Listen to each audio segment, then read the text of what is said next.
Something, I'm very sorry, something with the technical, the session got ended. Anyway, we'll wait for the participants to rejoin again.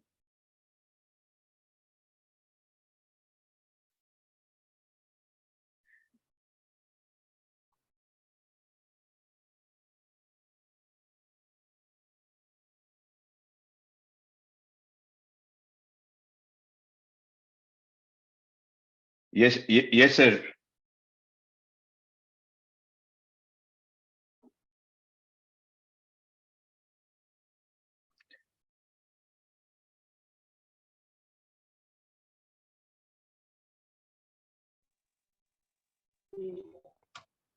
Kundanji, something went wrong.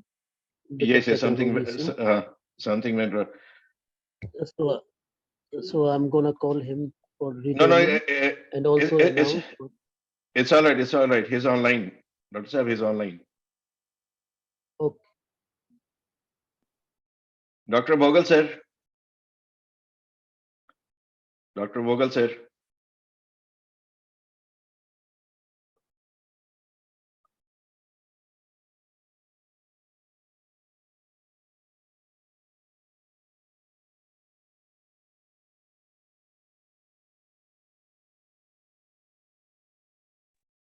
Okay.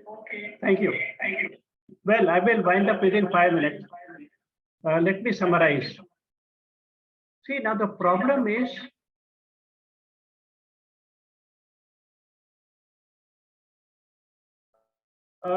in yoga, we are hitting. Sir, your phone is also on, sir. Either the. Yes.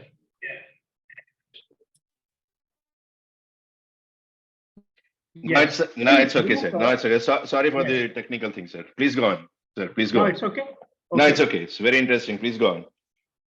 Okay. Should I continue or stop? Yes, sir. Please continue, sir. Please. Oh, thank you. Please. So we have here, Kathopanishad says you have to calm down your mind because it is only medium. So Vasishtha Rishi also says the same thing, calming down mind. And therefore in yoga, what we do, in all practices, we are in fact going deep into our Chirakash, the consciousness. And from there, the Kathopanishad says that only very few people go deeper. That means to the level of transcendence. So it is not difficult also to go to the level of consciousness. And once we go to the level of consciousness, then prasad comes, absolute joy. And Bhagavad Gita says that when absolute joy is there, at that time you stamp out all the problems. Prasade sarva dukkhanam hani rasyopajayate prasanna chetasu yasha buddhi paryavatishtate. Therefore, the message of yoga and Ayurveda is to calm down your mind. And therefore, we have Ritucharya, Dincharya, and Sadvrita, Swasthya Vritta. So many things. They are going very well with the yogic message, calming down all the faculties. On the other hand, when we say that many times mental health is construed as something different, that you have to attain so many things. So, but in yoga, you have to blank yourself. You have to calm down everything. And so you get regenerated. Once you get regenerated, well, you go beyond your own boundaries. Not only your mind is good, healthy, it means you can do very well at adjustment level, but also you transcend. You become Lord Krishna. And it is not difficult. Now you will say that, well, this is okay. Calming down mind is good. But then how to calm down your mind? And for that, all the yoga practices, they will give Sattva Guna. And in Kathopanishad, again, we come back that buddhi needs to be first given its food. When buddhi is given food, and buddhi's food is Sattva Guna. Buddhi is Nishchayatmika, buddhi, it means buddhi takes decision. And what is the food of buddhi? The food of buddhi is Sattva Guna. And how we get Sattva Guna? Through Ayurveda principles, through Ayurveda or all kind of naturopathy that also is included. And also one more thing, we get food actually from yogic practices. Sattva-guna. Sattva-guna, if you give to buddhi, buddhi becomes stable. And then stable buddhi can take decision. And then mind is automatically stable, because you need to have your reign of your erstwhile, you see, the ratha, we call the chariot. When chariot needs to be calmed down or stable, the rope, the rein should be stable, and therefore mind becomes stable, and buddhi then follows it. So Patanjali Yoga Sutra again says the same thing absolutely. That is pratyahara. The definition of pratyahara is that you, first of all the senses are, all the buddhi is calmed down, and then senses also calm down, and then senses start following chitta. Chitta becomes calmed down. In yoga, chitta, where mind, intellect, and ego included, it is calmed down. Once chitta is calmed down, all the senses start following chitta, and they also become calm. So senses are calm, mind is calm. At that time, buddhi, intellect takes its decision. Therefore, and then what we say, mental health, the message is possible. Therefore, my thesis here is that we have done much of research into psychiatry and psychology. They are very useful. They are very sincere people. I agree. But then they are not going somewhere. There is some kind of plateau, because they are not considering the third, that is the consciousness level. And because of that, the Kathopanishad message, Bhagavad Gita message, Patanjali Yoga Sutra message has to be converged, and then there will be a spurt into the field of mental health. Dr. Inder Sen, who was great visionary, Dr. Inder Sen, who had done a lot of work in Indian concept of personality, he says that the most potent thing in the personality of person is the most potent thing is when he gets absolute joy. Absolute joy is objectless and self-existent. Objectless and self-existent. And with the help of yoga, if you get absolute joy, you stamp out all the problems. We have done this work with many, many people, borderline schizophrenia, and here depression people. We give them little practices like Omkar, correct way of Omkar, which are enjoined, which is there in Srimad Bhagavad. It's in Srimad Bhagavad, 11th Skanda, 14th chapter, 32 to 35.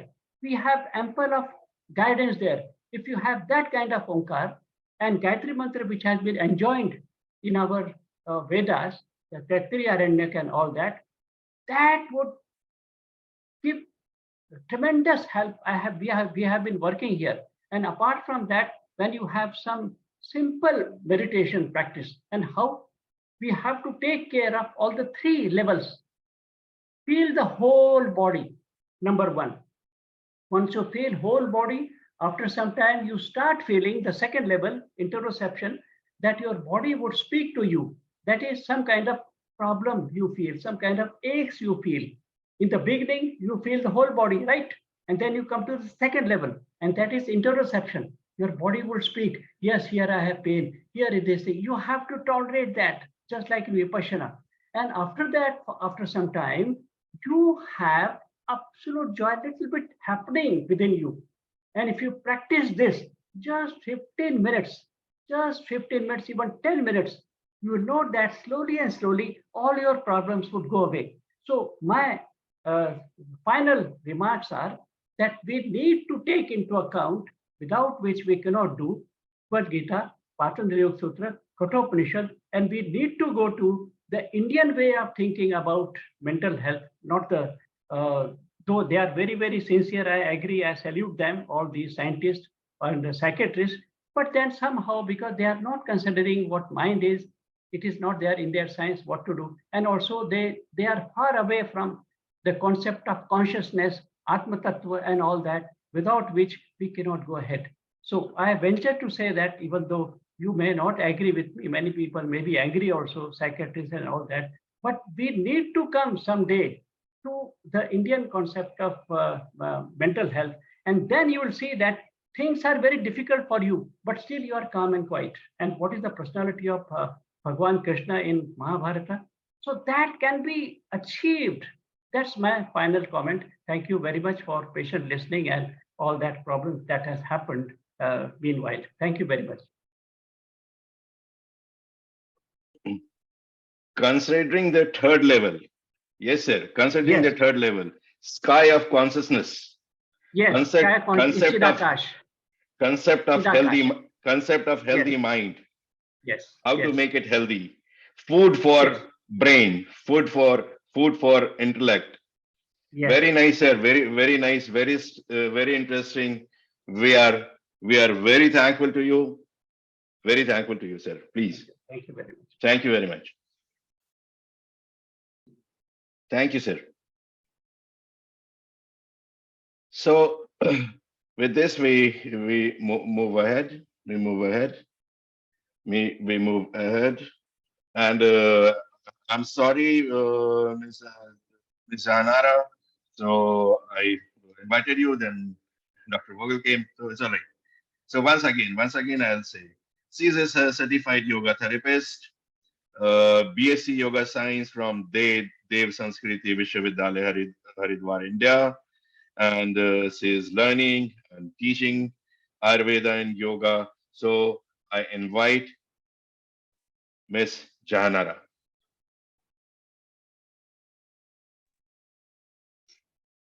Namaste to everyone.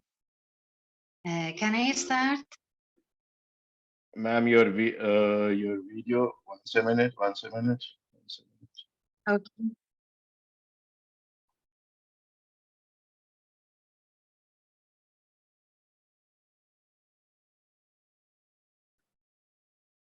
My video is still here. Yes, ma'am. Your video is there. We can listen you. We can see you. Please go ahead.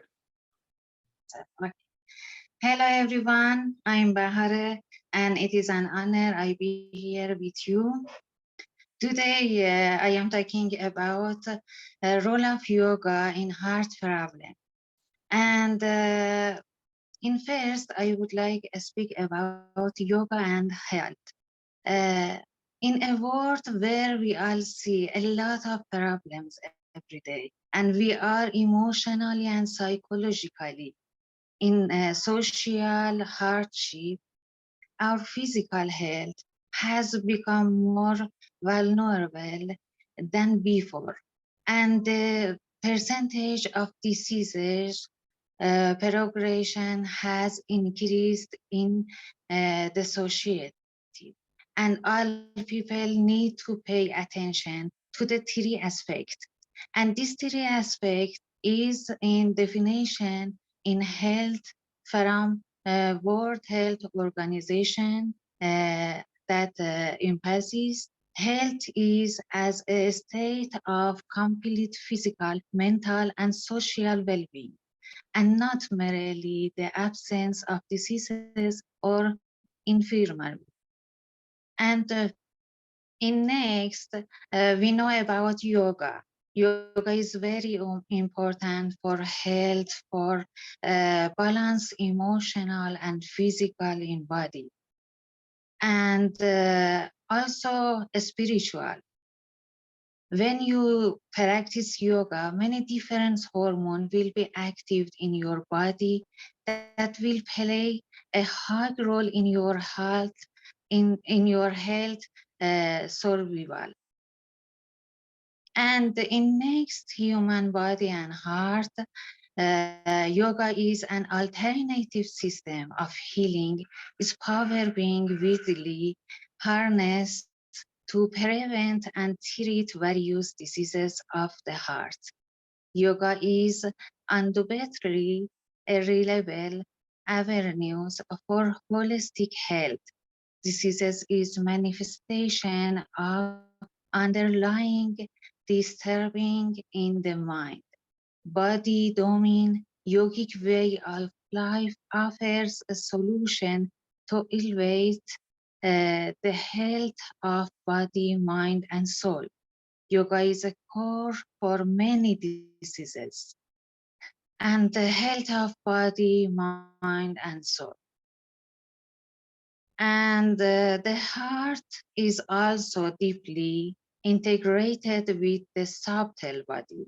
Subtle body is very important and which permeated and informs the physical body, extend beyond the physical form and is more energetic in nature, because in nature we have a more energy, and as a result the heart is an important crossroad among pathway through the subtle body or nadis.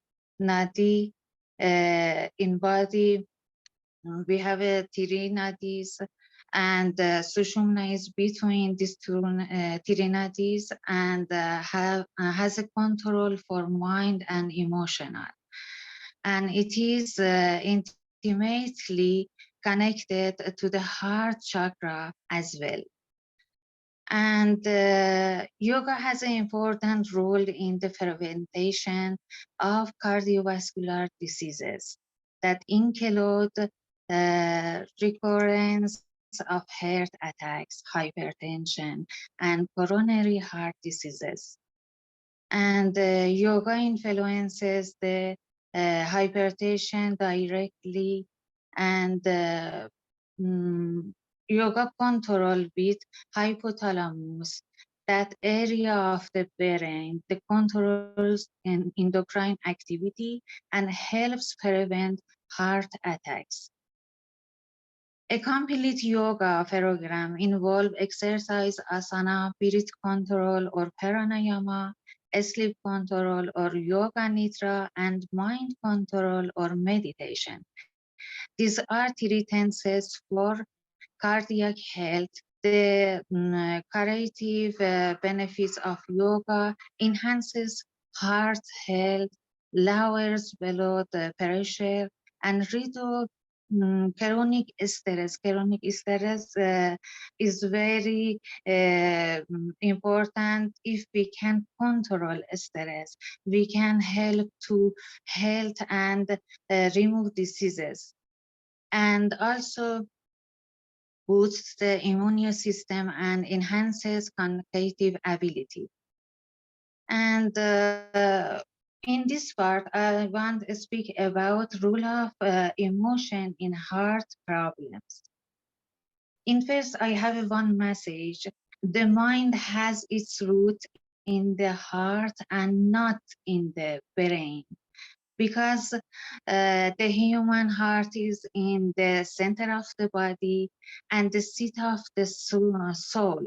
And it's the center of all emotion and one of the most vital organs of the body, which nourishes the whole body and gives life to it, and is in the manifest of health. Therefore, it plays an important role in managing emotion and control thoughts. Many factors affect the activity of automatic nervous system, and the same time the heart rate variability. These factors include breathing patterns, physical exercise, and even our thoughts. And in one of the his studies, it was says of Dr. Armour. Dr. Armour explained in our heart we have a small brain, because this small brain can decide about all things and can control our brain also. And he says there are 40,000 neurons around the heart, and he offers new knowledge to the world.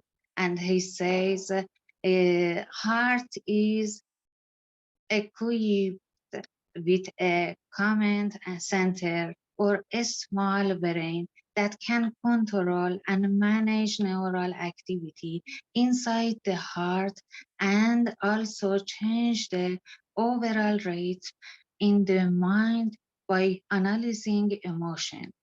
This connection appears to be through neural pathway in the form of the, I think it is a form of the magnetism field and a bridge between the mind and heart. And all this mean that each of us emotion affect how we think, make decision, and even understand our surrounding. So if you know, change your emotion, you will eventually suggested in making change in your life. And in this part, I will talk about the role of emotion in heart problems. And I will say two problems in emotion, because when we have it thought, we have, and in next we have a feel. And next we have a behavior. They are related together. And we have some feeling like sadness, like anger, like anxiety, and they are very bad for health. And in this part, I told about anger and anxiety. What happened when we are angry in our heart? And the role of anger and holisty in cardiovascular disorder is that anger and holistically can increase the heart rate and blood pressure, and over time can damage the coronary artery wall and accelerate the coronary artery dysfunction.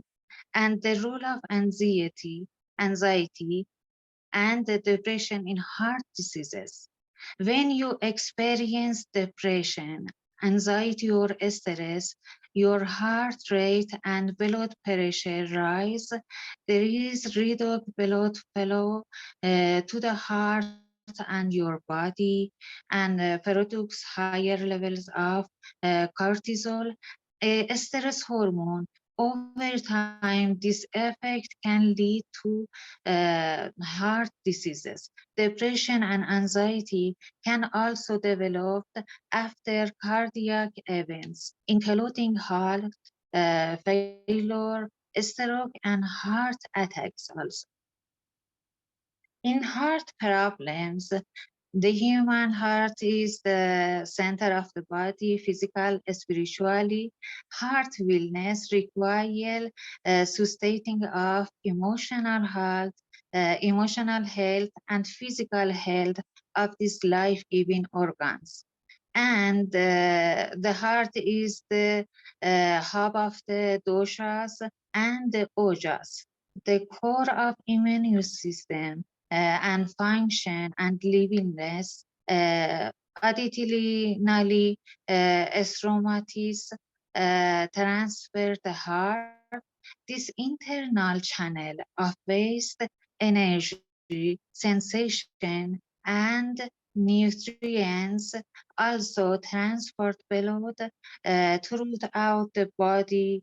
The body nadis also integrate through the heart.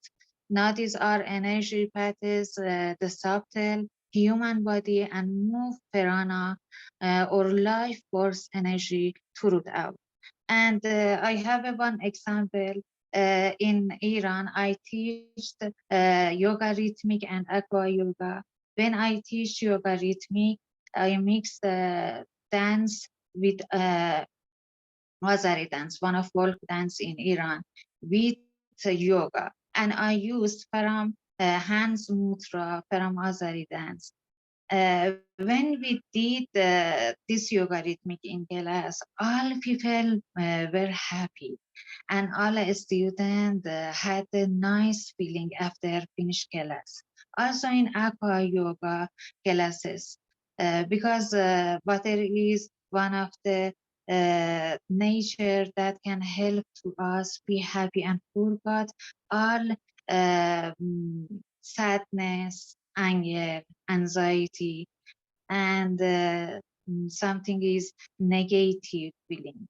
And after aqua yoga, we have a positive feeling, and we can help to our health, especially in health in heart problems.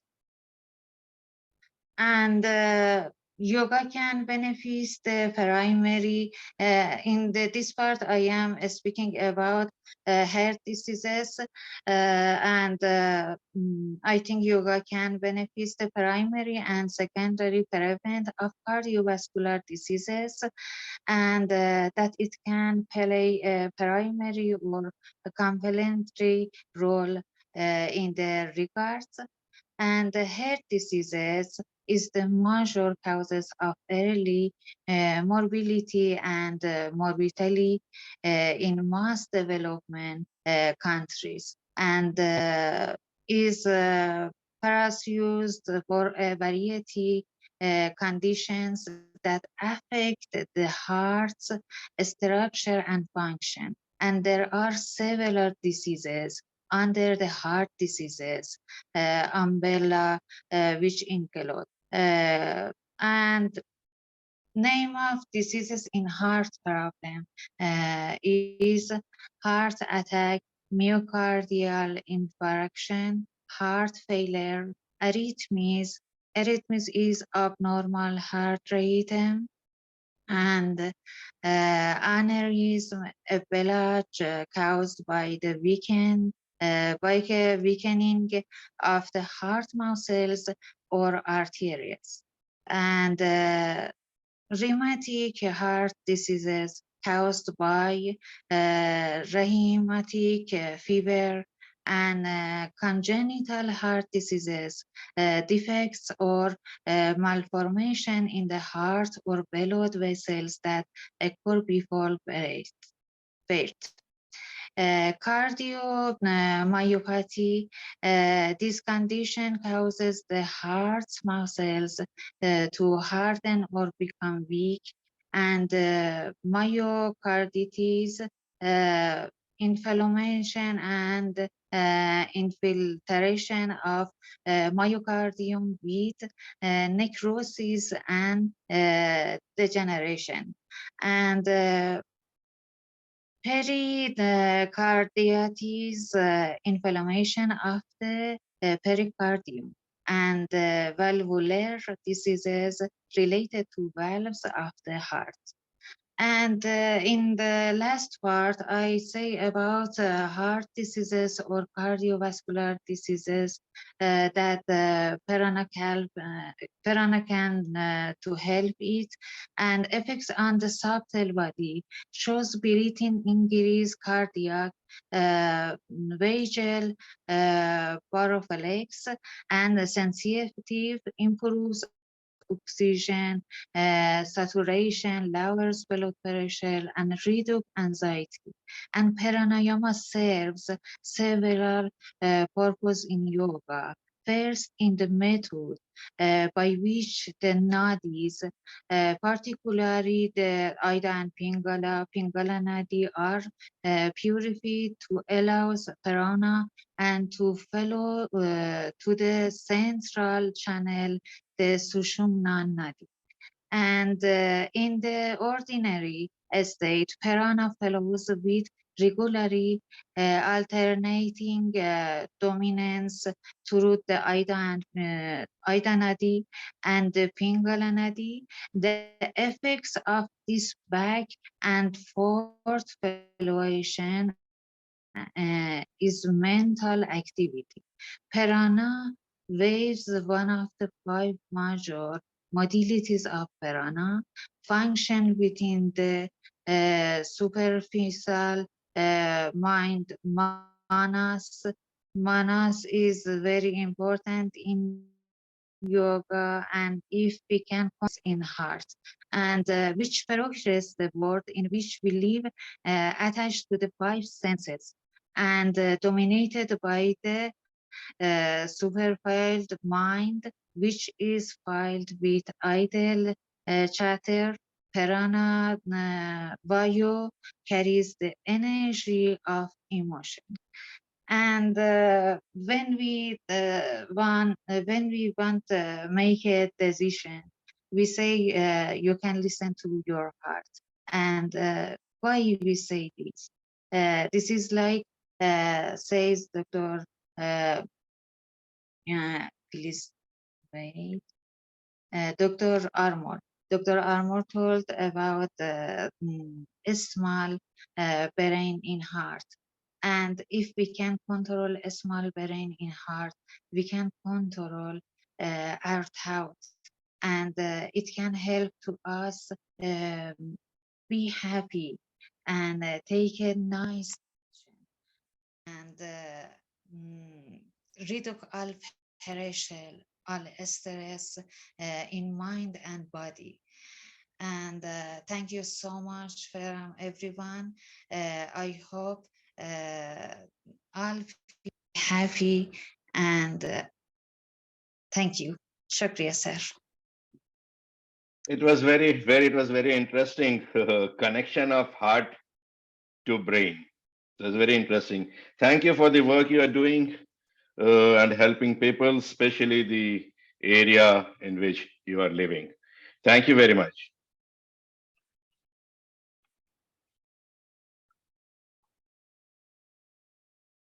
So our next honorable speaker is this this man has lots of knowledge. He has published 28 publications in various journals, 4 research projects, guided many PG scholars and co-guided PG scholars, a member of various committee and examination panels.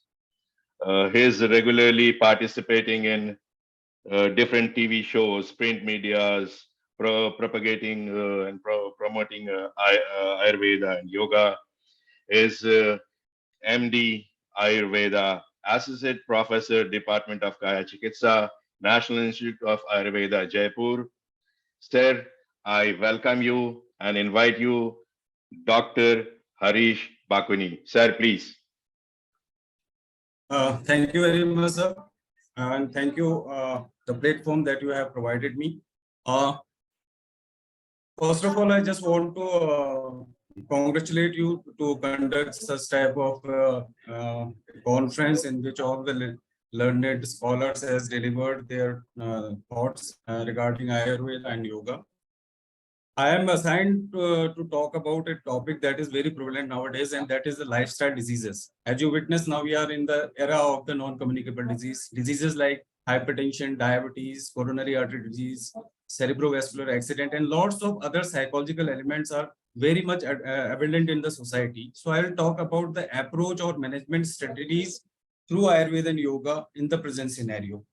As you all know, the concept that the Ayurveda has always emphasized regarding the lifestyle disease, they have given lots of things. I think the previous speaker and my forthcoming speaker will also talk about those topics. The ideal lifestyle. Basically, when we talk about the Ayurvedic sciences, we are talking about the preventive part as well as the therapeutic part. So prevention of these diseases can be managed by following the ideal ethics of the life, like Dincharya, Ritucharya, Achar sort of thing. So how to tackle with this? Many of the time there is a debate that there is no description of lifestyle diseases in Ayurveda. But if you see the ancient scriptures like Charak Samhita, in which the in Rasayan chapter part 2, it has been mentioned like Gramya Ahar and lots of food stuff along with various psychological ailments or the Ati, Bhai, Shok, Krodh sort of thing. They can lead to the various diseases of the multi-system involvement. So if you see all sort of the lifestyle diseases, there is involvement of multiple system first of all, and it always by rule affect the trimmer in a longer course. So whenever we are planning for the management of the lifestyle, first of all, we have to abide with the various ethics that has been described in our classics, like about food. Food is the thing that we are consuming, and ultimately it is providing the various tissue and tissue element. And that is because of the various metabolic processes that has been taking place in our body. So talking about the lifestyle diseases, if you see in the present scenario, the sedentary lifestyle, along with lots of stress, these are the contributing factor for this. And if you see, I think everyone must have, you know about the type A personalities, the person who are over ambitious, over anxious. Those patients are basically more prone to the diseases like hypertension, diabetes, and such. And all these diseases has great mortality and morbidity. As I've been talking about diabetes or coronary artery disease or cases of the chronic renal failure, they all involve our vital organs like brain, heart, and kidney. So our emphasis to treat or to tackle down is on the two parts. First of all, one is preventive, second one is therapeutic, and the third one that is most important to prevent the complications of the disease in the future run.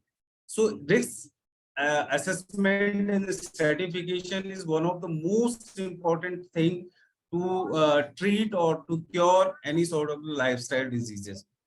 So coming to the point, if I'm talking about the preventive part, the daily regime, the seasonal regime, along with a concept that is basically for the good mental health. Like if you see, there is a mention of a Sadavrat, means ethical code of conduct, and that is basically for your personal, mental, behavioral hygiene.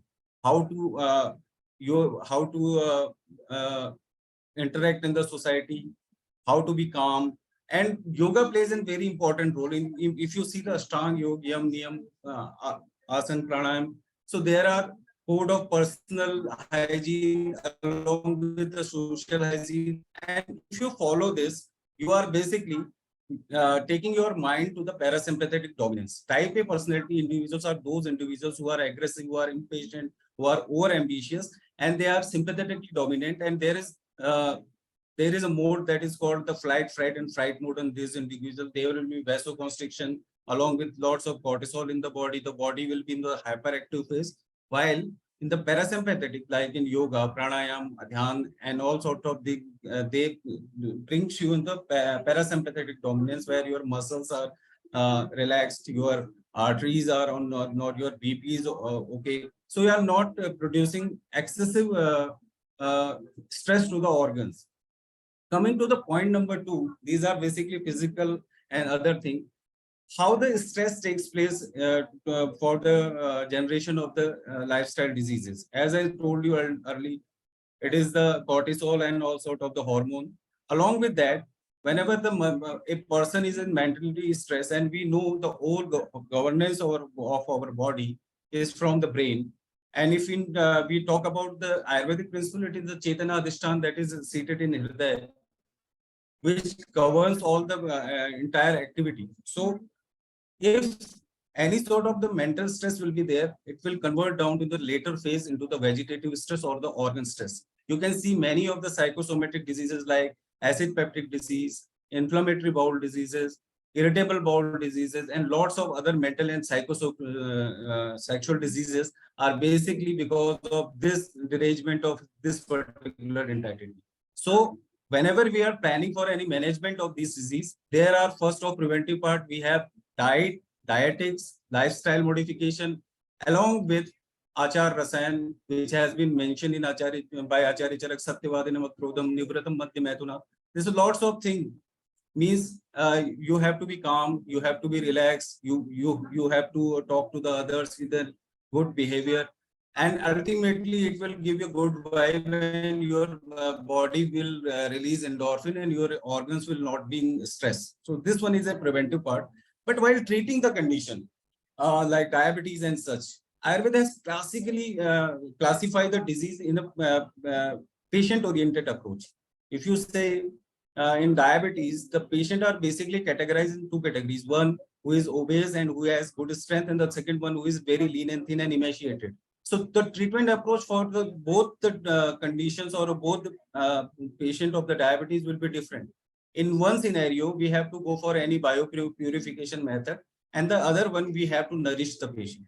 That is the basic difference that the Ayurveda emphasizes. that is personalized approach because you are treating a patient. A patient is having a disease, might be there must be plenty of patient having same disease, but the various patient has different prakriti, different sort of ahar, different sort of the reason. So the treatment cannot be the same. So that is the basic motto, that in any lifestyle diseases, the personal approach is one of the most important thing. Now coming, what we are doing in the treatment part, there are lots of medication along with the rasayan, which are the rejuvenating drugs that have been mentioned in our text. And if you see in Charak Sanhita, in Chikitsa Sthan, before explaining the disease or disease pathology and the management of the disease, they are more emphasized on the rasayan and vajikaran part, which is basically one part is basically for rejuvenation of the tissues, and the second one is somewhat the common language is aphrodisiac, but I don't think it is an aphrodisiac as such, but it acts on the higher functions of our body. So these things not only improve the condition, and that also reduce down the various complications of the disease. So in any sort of the lifestyle disease, along with the conventional line of management, we have to always incorporate these rasayan and vajikaran drugs to the individuals, so that the tissues of the bodies get proper nourishment. And if you talk about rasayan, so it is basically for the nourishment of the body, to nourish all the tissues and tissue element. If the body tissues and cells are functioning properly, definitely the gross body will work better. So that's why this concept is very important. Along with, there is one very important thing, that is the methods of biopurification. And you all aware of about panchakarma therapies, in which 5 major procedures are there, like therapeutic emesis, therapeutic purgations, therapeutic medicated enemas. These are basically used as per the patient, as per the requirement of the patient, and that definitely it helps. And not only it helps in the conditions like obesity and the individuals who can suitable individual. First of all, these must be the suitable individual, and we have to basically identify whom we have to go for biopurification method, and the whom you have just go for the conventional life of management. So like you have heard about Amla, Amlica rabies, and you have heard about Vidinia somnifera, ashwagandha, which is in the excellent adaptogenic. Lots of studies and researches has been done so far.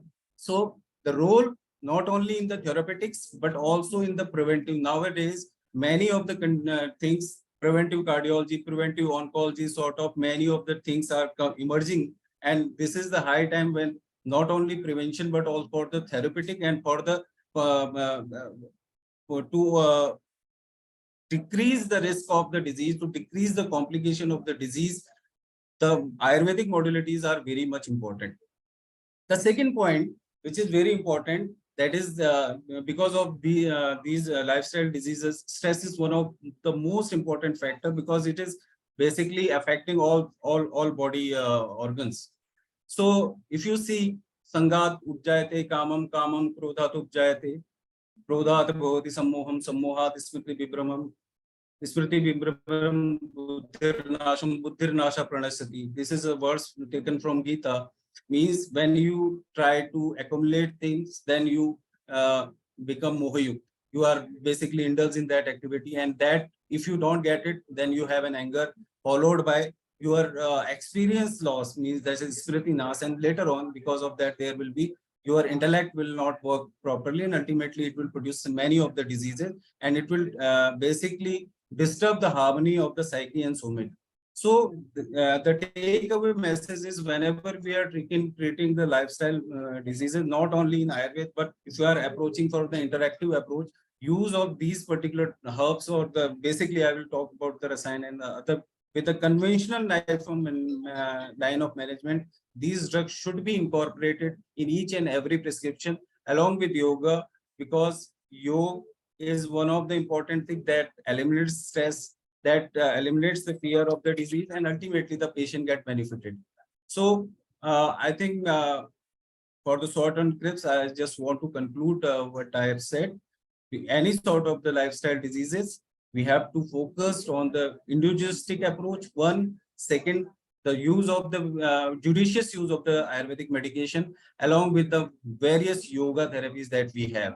Thank you very much. Thank you for patient hearing. So, approach of Ayurveda while treating a patient.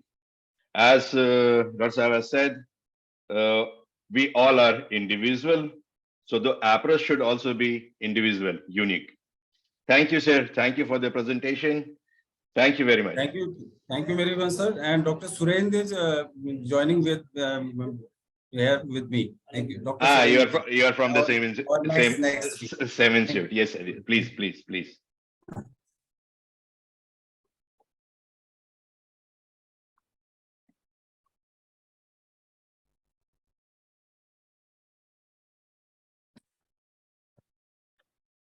So we have another doctor, renowned doctor, is an appointment as a member of scientific committee in national seminar on clinical diagnosis, teaching and methodology in context of Vata Vikran. He was honored by Sri Naval Kishore Sharma ji, former Government of India, as a Medhavi. Medhavi, I think, is a talented person. It's a Sanskrit word. A number of times honored for meritorious and clinical services, continuously doing research activities, presentations, seminars, clinical services to promote the knowledge of Ayurveda and Yoga. 17 years of teaching experience, 15 plus paper presented in national seminars, 5 and more paper presented in international seminars. So we have MD, PhD, professor and head of the Department of Roga and Vikriti Vigyan, National Institute of Ayurveda, Jaipur, Dr. Surendra Kumar Sharma ji. Sir, we welcome you and we invite you.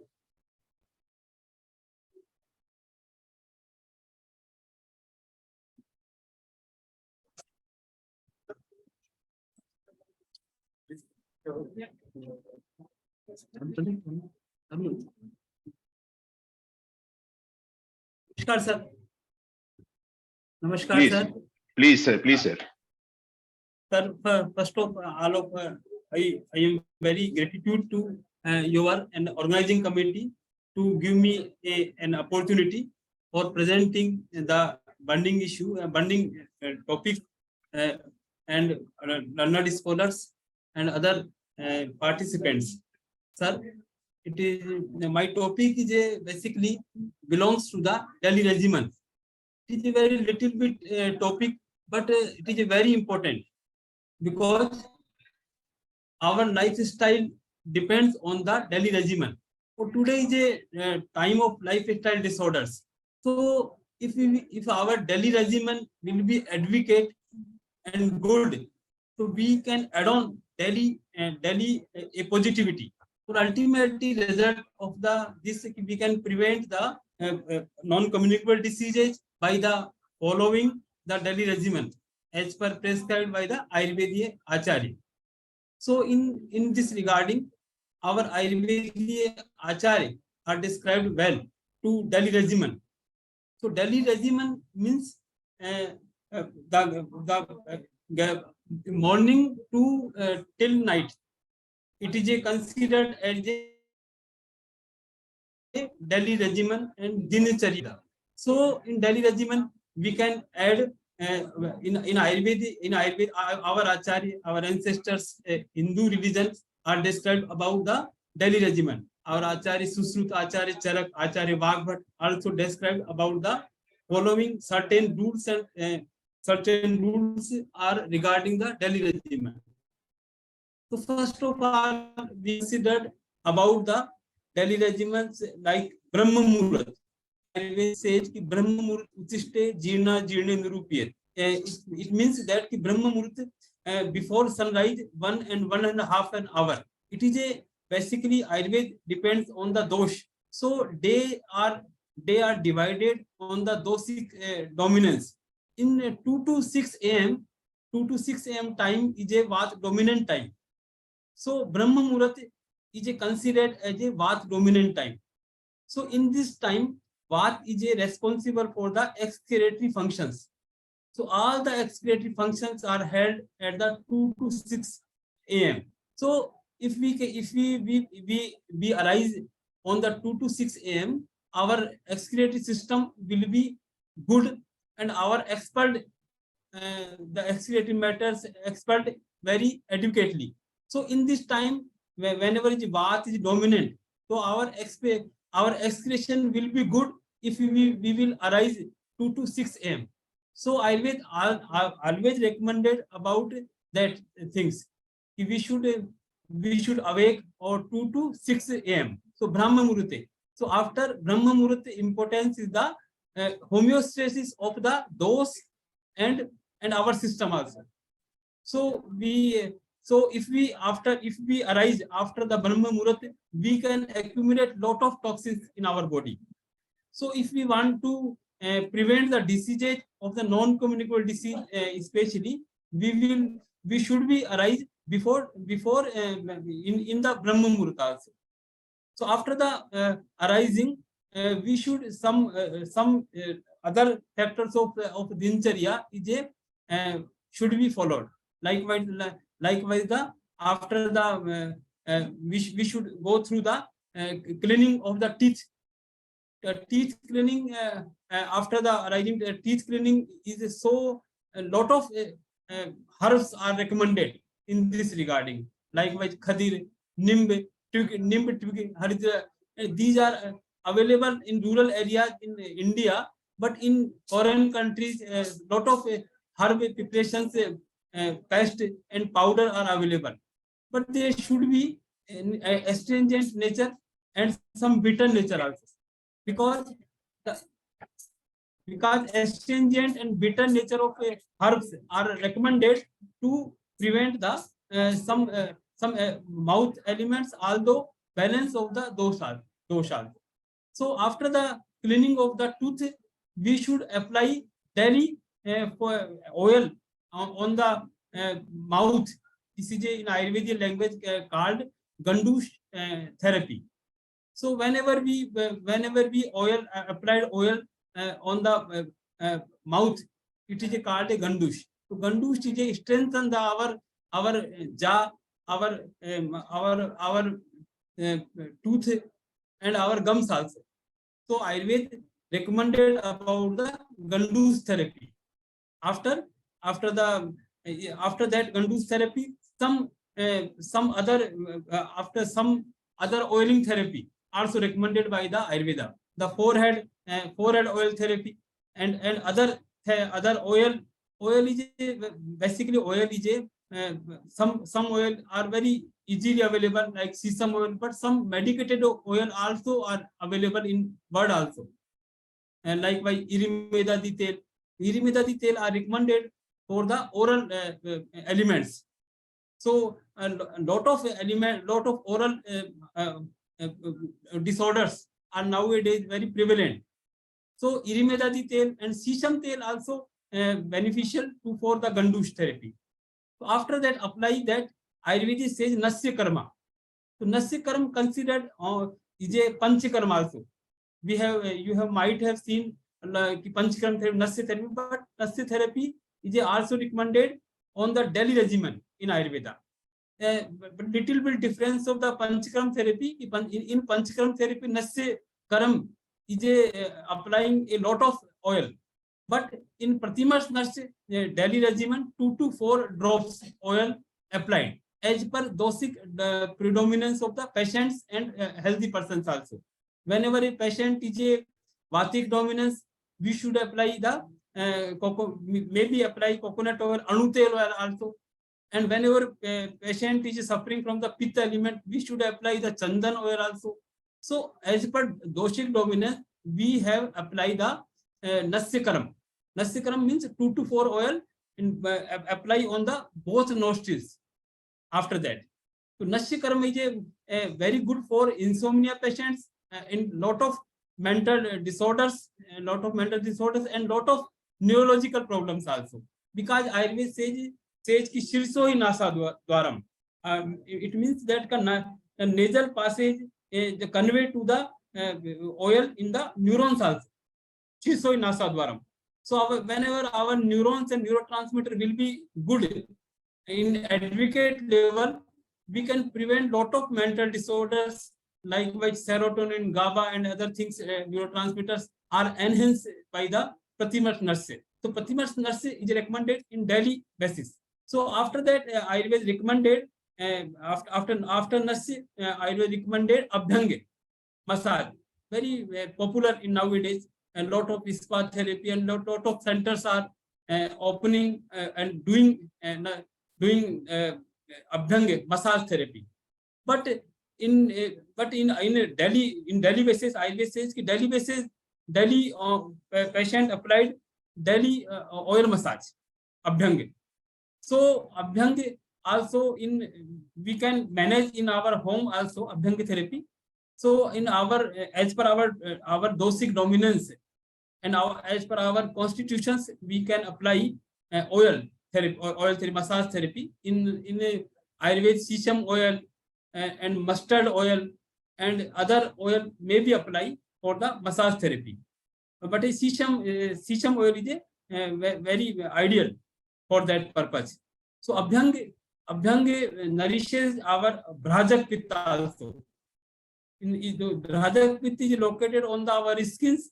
Whenever Bhrajak Pitta will be advocate level, we can prevent a lot of hazardous effect of the sun rays. Nowadays, sun exposure of sun rays, lot of cancers are arises. If our Bhrajak Pitta will be in advocate conditions, we can prevent the lot of skin cancers to apply the Abhyanga as per our constitutions, like Chandanadi tel, Balashwagandhadi tel, and other tel, medicated tel also are available for the Abhyanga therapy. After the apply the Abhyanga therapy, Udvartan, rubbing of the some herb chun are recommended in Ayurveda, and likewise Trifla chun, Udvartan after Abhyanga. So Udvartan is rubbing likewise turmeric, likewise Pipali chun, likewise Trifla chun. If we rubbing these, to our circulation system will be advocate and our pores, skin pores will be open. So our excretion, our excretory materials will be removed out our body after we apply of the Udvartan after Abhyanga therapy, massage therapy. So we should apply Udvartan daily basis. As per our constitution, if patient is a Vatic dominance, we should apply turmeric also. If patient is a Kapha dominance, we should apply Trifla chun rubbing also. So Udvartan therapy is a very good therapy to remove the toxins from the body also. After Udvartan, we should apply. We considered about the our food materials. So that's why we should 2 to 6 to 10 hour, 6 to 10 a.m. is considered as a kaf kal in Ayurveda. We have previously discussed about that 2 to 6 a.m. Is considered as a vat kal, and 6 to 10 a.m. is considered as a kaf kala in Ayurveda. So we should try to balance kapha dose in this time. So this is a time, breakfast time also. So we should take breakfast in this time. So because 6 to 10 a.m. is a kapha dominance time. So we should take some astringent and bitter quality food articles in this time. In this time, we should take some decoction and some honey and other having nutritious food also. But it should be considered that it should not be cough provocating articles. Because this is a cough dominance time, 6 to 10 a.m. So in this time, we have take some bitter and astringent properties also. Likewise, some leaves of the Azadirachta indica we have by the using, and some other herb also, and some tea also medicated tea also, which is included in Arjuna and Dalchini, cinnamon, etc. So so we should try to our food, our breakfast 6 to 10 a.m. because if we take a astringent and pungent property in this time, our lunch time, our fire will be good because fire is responsible. It is in Ayurveda. This is a fire is called Pitta. Pitta is responsible for all the nourishment and equilibrium of those also.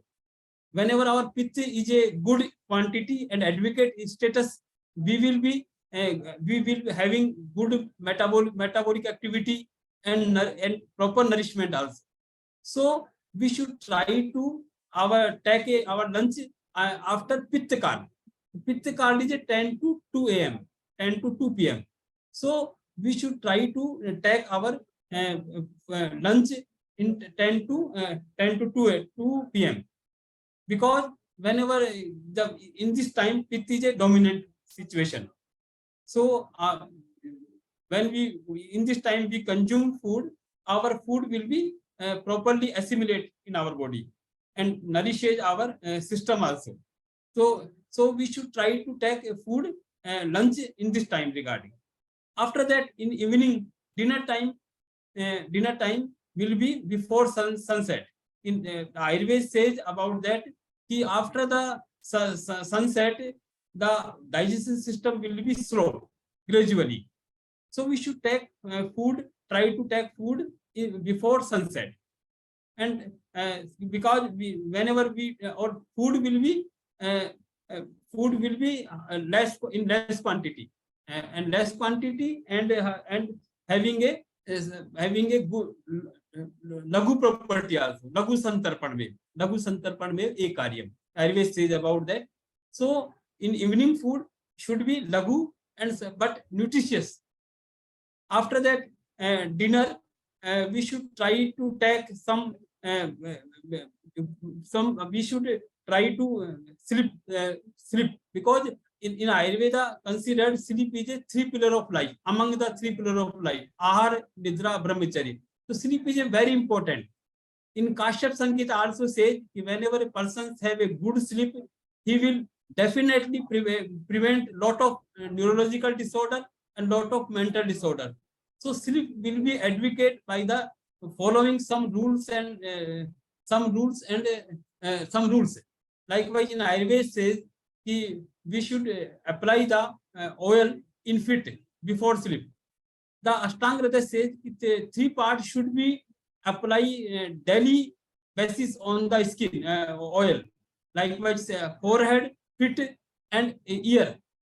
So we should apply the oil before sleeping in feet area also. So whenever we apply the feet area oil, we have enhanced our sleep quality also. Or whenever sleep quality will increase, we can sustain our life by the Acharya previously discussed about that Ahar, Nidra, and Brahmacharya. So Nidra today is a time of insomnia. And insomnia provoke the Vata dosh also. Whenever a Vata dosh provoked in our body, our aging process will be increased, and our degenerative problems will be increased. So we should try to pacify the Vata dosh in this situation, in this era, and because lot of stress arises in now present situations. So we try to pacify the Vata dosh by applying the oil therapy. The oil therapy is the best therapy to pacify the Vata dosh. It equilibrium Vata dosh. Whenever Vata dosh will equilibrium, Ussaha, Prasannata, and cheerfulness will be obtained. So we should apply the fit oil in the fit area before sleeping the bed. So in this sequence, whenever in this sequence our daily regimen, we can obtain our life, and definitely we can prevent lot of diseases and we can lead to the happy, healthy life. Thank you. Give me opportunity about that. Thanks, sir. How to manage our daily activities. Thank you, sir. Thank you for the recommendations. But my appeal to all the doctors, not only you, sir, not only you, all the doctors of Ayurveda, all the acharyas, we are living in a very extreme world. In the conditions of COVID, after COVID, post-COVID syndromes, the lifestyle has changed. Here in Ukraine, we are living in a war condition. Many other areas of the world are in war conditions. So my appeal is to the doctors, to the acharyas, to the gurus to develop some protocols. I don't know how to say something like this, which can help in these extreme conditions. Anyway, sir, thank you for the recommendations, and thank you for the thank you very much.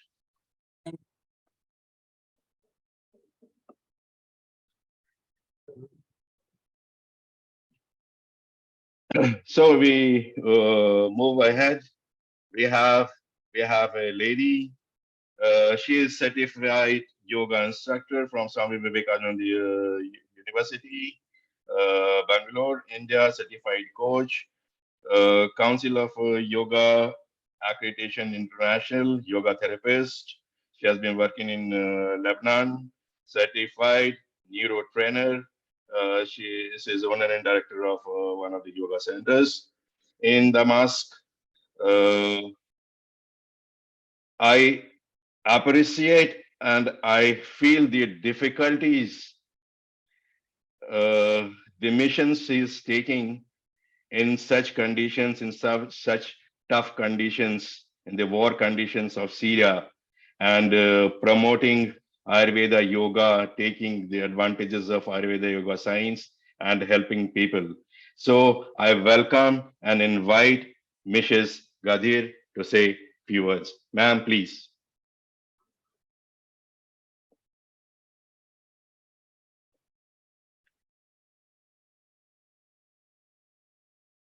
Sir, ma'am, Okay, your voice. hello. Is it Yes, okay yes. now? Now it's okay, ma'am. Please. Okay. We can listen you. We can see you. Please.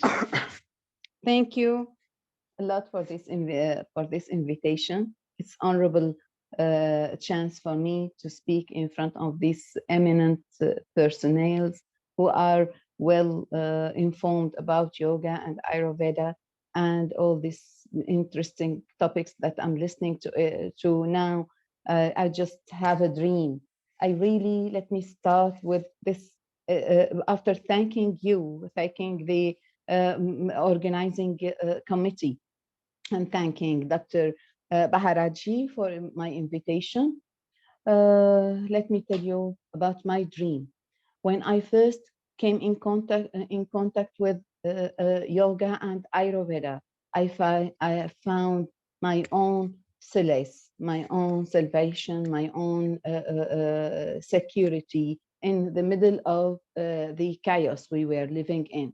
And I wanted to move it to other people. When I hear you now, I feel the obligation that how it's our mission now in this community of yoga, let's say, to make it to make this informations, valuable informations, move to everybody in this world, especially doctors, health personnel, and health everybody who works in the health field, and people working with children and with everyday peoples, to reach them, to give them this advice and this knowledge, this valuable knowledge for better life in different situations. If my topic will be today about everyday's life and how to apply yoga and Ayurveda in everyday's life. Thanks, heartfelt thanks for the last speaker who made it easier for me, because as if he started with the same topic. I divided my topic about how our days starts. We start usually an ordinary person on this having living this modern life. Um, uh, most of us, most of the people are waking up late or quickly. As soon as they have to wake up only, they have to wake up to do their own things. This is the point that any doctor in the world should give a hint to his patients that ones should wake up to live, not to go to work. Waking up to live, that means one should take care of his own body, his own mind, and his own spirit before he go out to confront life outside. So the advices that we have received just right now, it's very important to be reached to any person on this planet, let's say. Throughout our work, if we want to go to work, let's start with the way we go out of our house. Most people now are using the earbuds to prevent the outward from entering their own inner world. They are making hindrances of feeling the breeze and listening to the sounds outside, even though if the sounds are not that pleasantable, no problem, but we have to face them in order to deal with them and to accept them. We should not use these earbuds all day long, especially for teenagers, for children, and for young men and women who are quite stressed. They don't know why they are stressed because they are using this simply. They are not contributing their lives as a whole. They are contributing their lives only partially. And so during work, we face the time of boredom. People feel bored because they are doing things they are not, they don't like. Yoga and Ayurveda advice would be how to be indulged with any kind of work that is asked from you in order to enjoy it. The indulgence would make us feel enjoyment of achievement. This involvement would give us the ecstasy of achievement. For that reason, we've got to focus on this idea too. Throughout food, we've got to choose our food. We've got to sit down while eating. We've got to stop talking with others. We've got to concentrate, and we've got to concentrate on the dish or the kind. We've got to be awake, be aware, and be conscious to the timing of our food, as the honorable last speaker talked about the timing of having food, the quality of the food, and how it's influencing our body. Everybody has its own criterias and its own way of dealing with the substance of food. So if a person is well informed about this, well conscious to his body, he will know how to choose food that is more suitable to his body, getting away from obesity that is a modern lifestyle disorder right now, and getting away from high blood pressure or high sugar in the blood.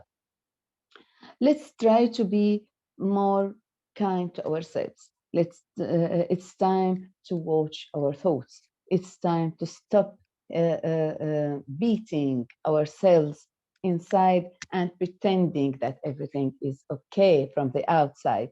These are lifestyles, causes of disorders. This problems can be solved easily by just giving a hint about watching breath. We've got to know, we've got to reach people to teach them about breathing techniques, easy breathing techniques like Kapalbhati, like Sampha yoga, or the cooling kinds of breathing techniques. These all would help us to relax. Relaxation is a, you have just told a lot of, you've gave me a lot of valuable scientific information that I'm not going to repeat, but everybody knows that how relaxation is that important for the body to heal itself. For that reason, everybody should has the access to know how to relax.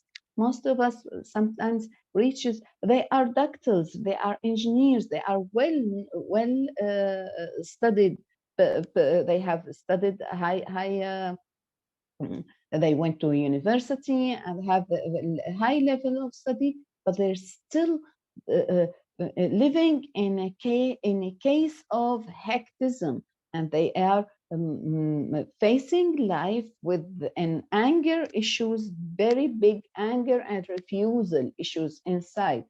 These feelings that will cause them trouble, they will it will cause diseases and disorders. All this can be solved easily by relaxation techniques. So Darshan Kriya Yoga, for example, it's a very powerful technique that it's very accessible for everybody's person, for everybody, especially in these days of war, these days of chaos. There are small courses that might be learned, teach to people who are in charge of helping others through difficult situations of war and such harassing time. We've got to learn about dealing with stress. Dealing with stress is not an easy task for a person to live with, to know, especially when he is already stressed. Whenever we've got to give these techniques, yogic and Ayurvedic techniques and notions to everybody on this world, in this planet. I have a dream that everybody knows this all, in order to, when one reached the stress that might cause him to go to disorders that leads to sickness of the body and the mind, we've got to learn this ways of breathing, of exercising, of stretching, of opening the chakras, and of how to calming the mind through meditation, through concentration, through just calming the blood flow from the body, so we can be really calm. We've got to take care of our cleansing the body, cleansing the body, cleaning the mouth and the ears, and daily how we can clean, how we can shower ourselves.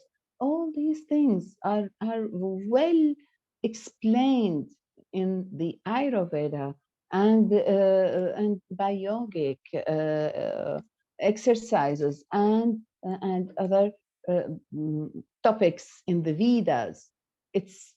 It's more than a treasure for humanity that it should be that should reach any person on this planet. This is my point of view. And at last, we can talk about going to sleep. At what time should we go to sleep? And in what condition should we go to sleep? With what kind of feelings and what kinds of ideas should we go to sleep?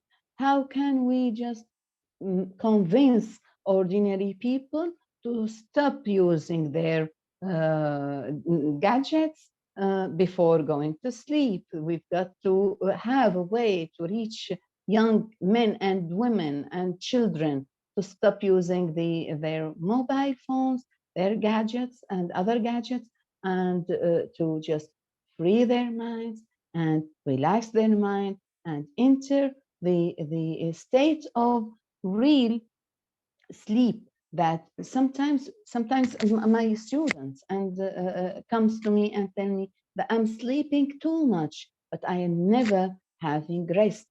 This is a problem of this period of our life, and we've got to face it with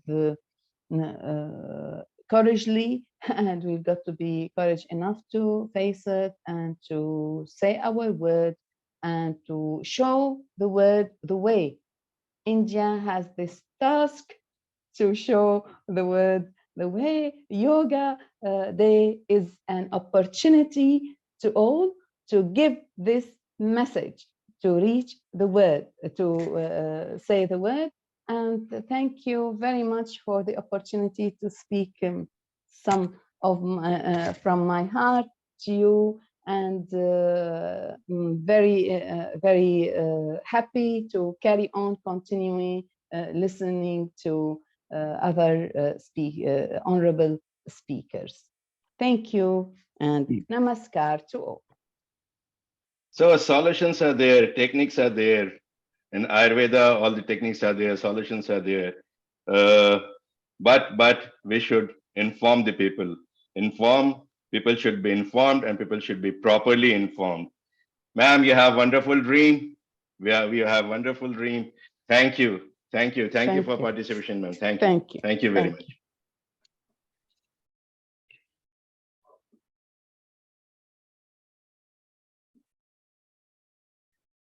So we move ahead.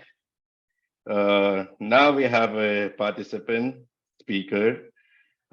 She is proficient in meditation and breathing techniques, regularly participating in various competitions and events. She is very enthusiastic.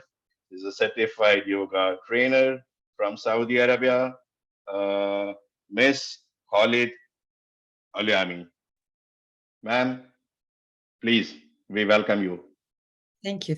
Thank you very much. It's really an honor to be part of this great event with the great masters. And please allow me to, let's say, deliver my gratitude to be part of this. So today we are going to discuss the modern life and yoga. And I think this topic was discussed let's say, in details with all the participants before me. So if we observed how the life changed let's say, changed over years on a different aspect, like the food, the environment, the lifestyle. And we can clearly see the shift in the lifestyle. We moved away from the mother nature, and we can see it in the way we eat, the way we move, and even the way we breathe. It's all changed if we compare it with, let's say, in previous years. But the question that we need to ask ourselves, should we go back with all the technology we have, with all the evolvement we have, with all the, let's say, progression we have, should we go and live like we used to live? So this is a question I always ask myself. So can we live as our ancestors? So even if you want to, I think it will be very challenging, because most of us living in cities, and in the cities you're part from a group with very big group, and you cannot filter the air, you cannot change the way, let's say, vegetables and fruits are planted, and we cannot do that by ourselves. So how can we, let's say, balance our life? Because if we notice the way and observe the modern life that we are living now, we can see a one common trait, which is imbalance. We have imbalanced lifestyle that's affecting our life.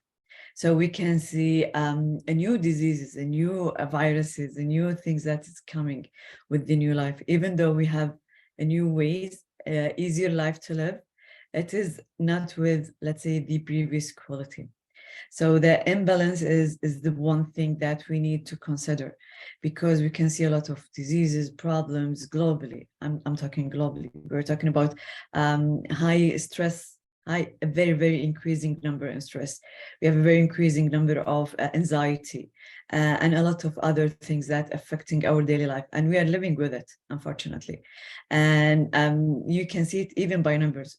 There's a huge increasing in the diseases and anxiety, stress, and poor sleep quality, cognitive dysfunction, and a lot to name. We have a lot of things that going on to our life. So because the modern society is designed in a different way, so it resulted to a new disease and illness.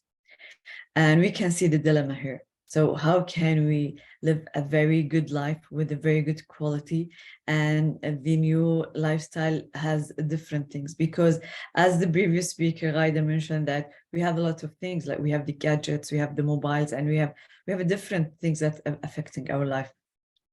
And the imbalance is the common trait for all these things.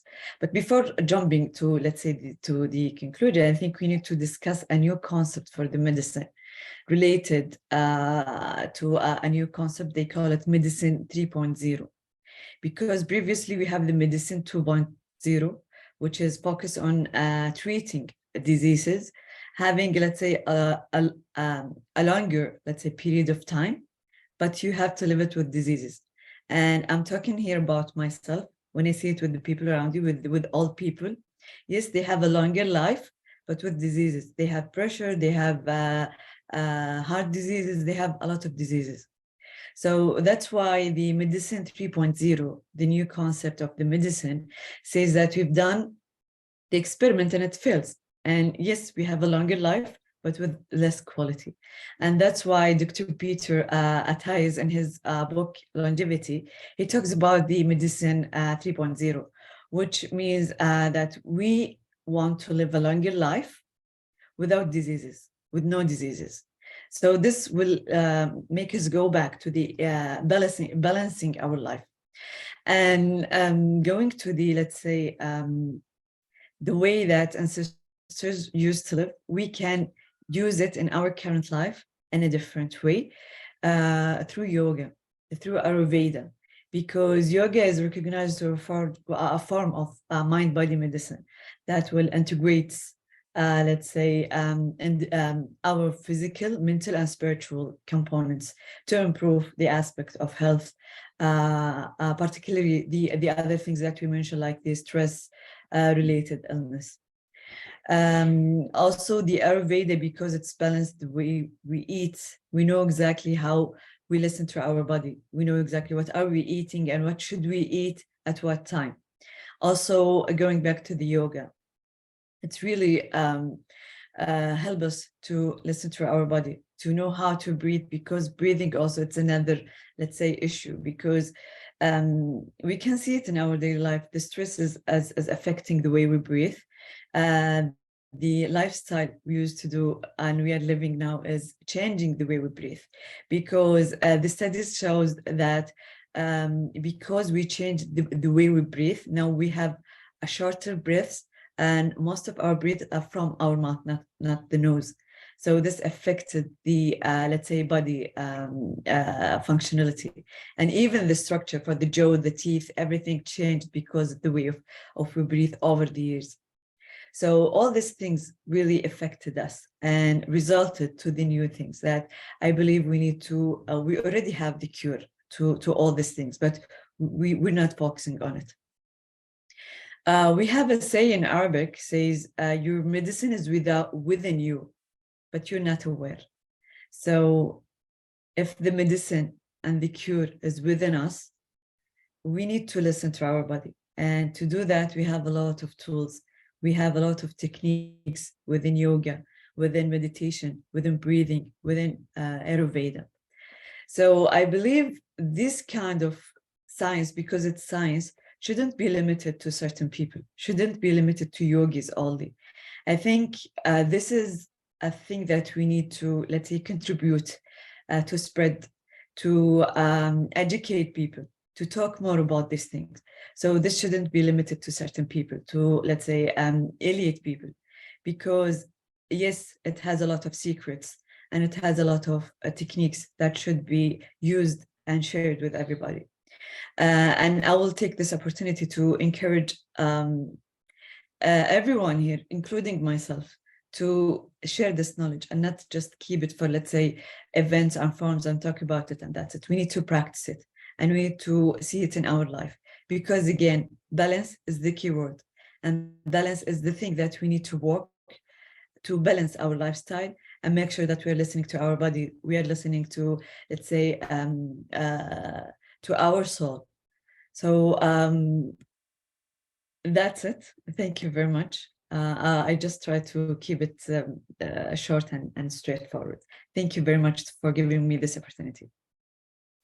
Very nice, ma'am. The question is, we are giving to ourselves this question, how to balance the things, how to listen to Ayurveda and yoga when we are living in a society surrounded by technology, pollution, war, anger, stress, and everything. Good, you mentioned this medicine 3.0. So quality of life is important. Longevity is second important. Yeah, correct. Very nice. So I also add to your appeal, the secrets of Ayurveda and yoga should be unfolded and it should be spreaded everywhere. This is our work to do. Thank you, ma'am. Thank you. Thank you for your participation. Thank you very much.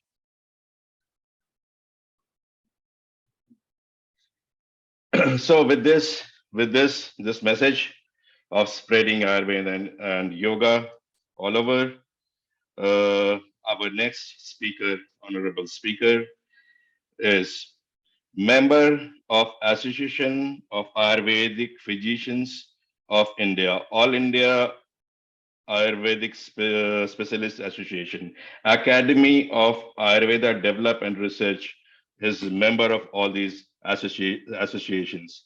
16 plus years of teaching and clinical experiences, 30 plus research papers, is author of lots of books. So we have MD Ayurveda PhD, Assistant Professor, Kaya Chikitsa, specialization as I read, Diabetes Metabolic Care Unit, Integrated Ayush Clinic, All India Institute of Ayurveda, New Delhi, Dr. Raja Ram Mahato. Sir, please, you are welcome and invited. Thank you, sir. Good afternoon, all of you. I am glad to receive the opportunity to present my views regarding the holistic approach of Ayurveda in the management of diabetes. Holistic approach regarding the disease and the diagnosis is a collective expression of several biochemical and physiological events in the body, as Ayurveda believes that the human being is a wholesome of body, mind, and soul.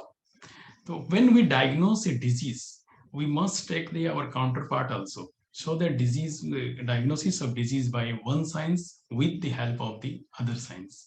And when we do the management of that disease, we must take the help of all the facilities like diet, lifestyle modification, including yoga, and along with the medicine. If we talk regarding the diabetes, as you all know, that it is a metabolic disorder. It is a kind of non-communicable diseases. It is a disorder of carbohydrate, protein, and fat metabolism, and it is especially characterized by hyperglycemia. The main culprit behind this diabetes is the secretion of insulin. It's maybe due to the insufficient secretions of insulin by destruction of beta cells, or it's maybe due to the improper absorption of this secreted insulin to our body. If these things happens in our body, they creates two kinds of diabetes. It's maybe type 1 or type 2. As Ayurveda believes that the diabetes maybe comes under the umbrella of Prame. Prame is a disease of urinary tract. Here 20 types of Prame are described. Among them, one is called Madhume. that is much nearer towards the diabetes. If a person have a diabetes, he has some symptoms like high blood sugar level, weight loss, increased hunger, increased thirst, etc. During the early stage, if we don't get proper treatment, that means you will going towards the complications. It's maybe kidney failure, cardiovascular diseases, diabetic retinopathy, or foot ulcer. So if we look these things in our OPD, we feel that the more than 90% people comes in our hospital are type 2 diabetes. So we more or less concentrated towards treating the type 2 diabetes. The main risk factor of type 2 diabetes are the age group who are the persons have a more than 40 years age, have a history of more BMI more than 25, leading the inactive lifestyle, have a high blood pressure, have a family history of diabetes. These person, if taking the food habits like who increase the kapha dosa and who's vitiated the meda dhatu, and he is taking the food who increase the amount of urine, they may suffer from this disease, diabetes. WHO said that if a person have a HbA1c more than 6.5 or the fasting plasma glucose more than 126 and postprandial or OGTT more than 200, they must consider under the diabetic category. So our proposed aim should be the early diagnosis of this deadly disease, preventing from its progression and delaying the onset of complications. And if the person comes with complication, then managing the chronic stage.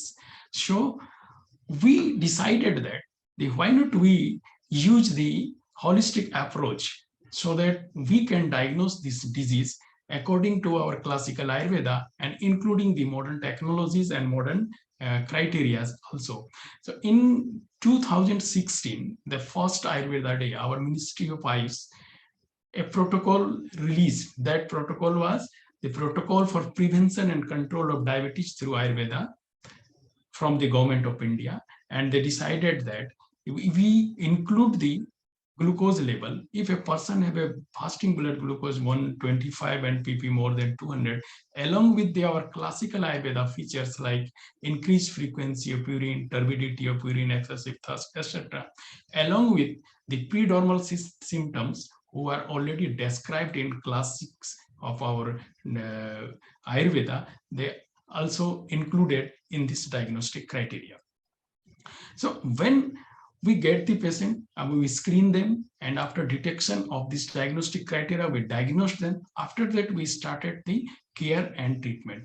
For caring of these peoples, we using do's and don'ts, including this time we modifying the lifestyle modification, yoga, diet, etc. And along with we prescribe our medications.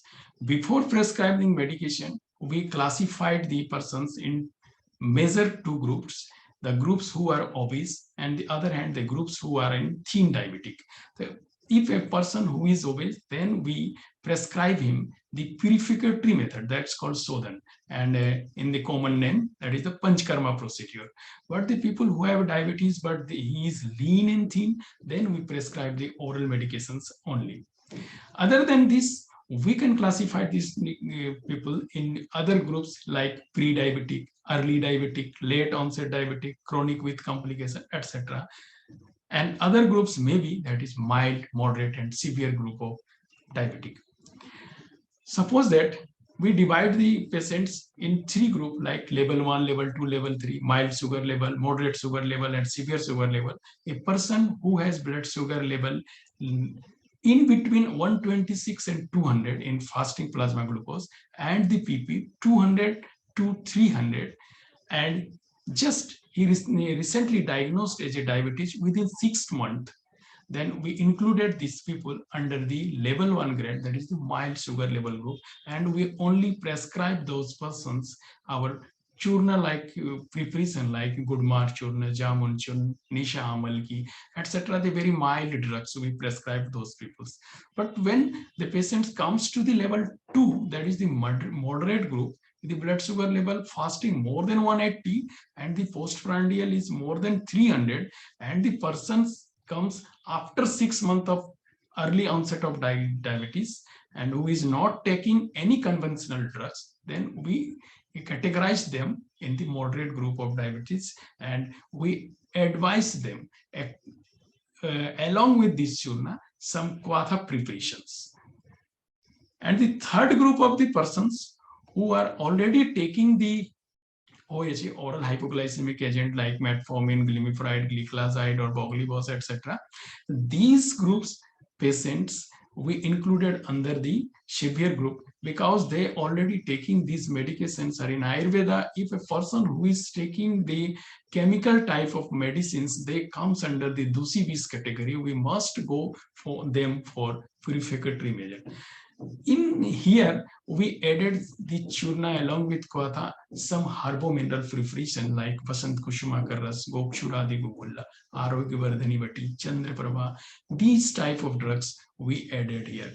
In some cases, when persons comes to our OPD and they're telling that we just want to get some medicine for our increasing the quality of life, my sugar level it's okay, then we added as a supportive therapy of Ayurveda and yoga so that they can live healthy.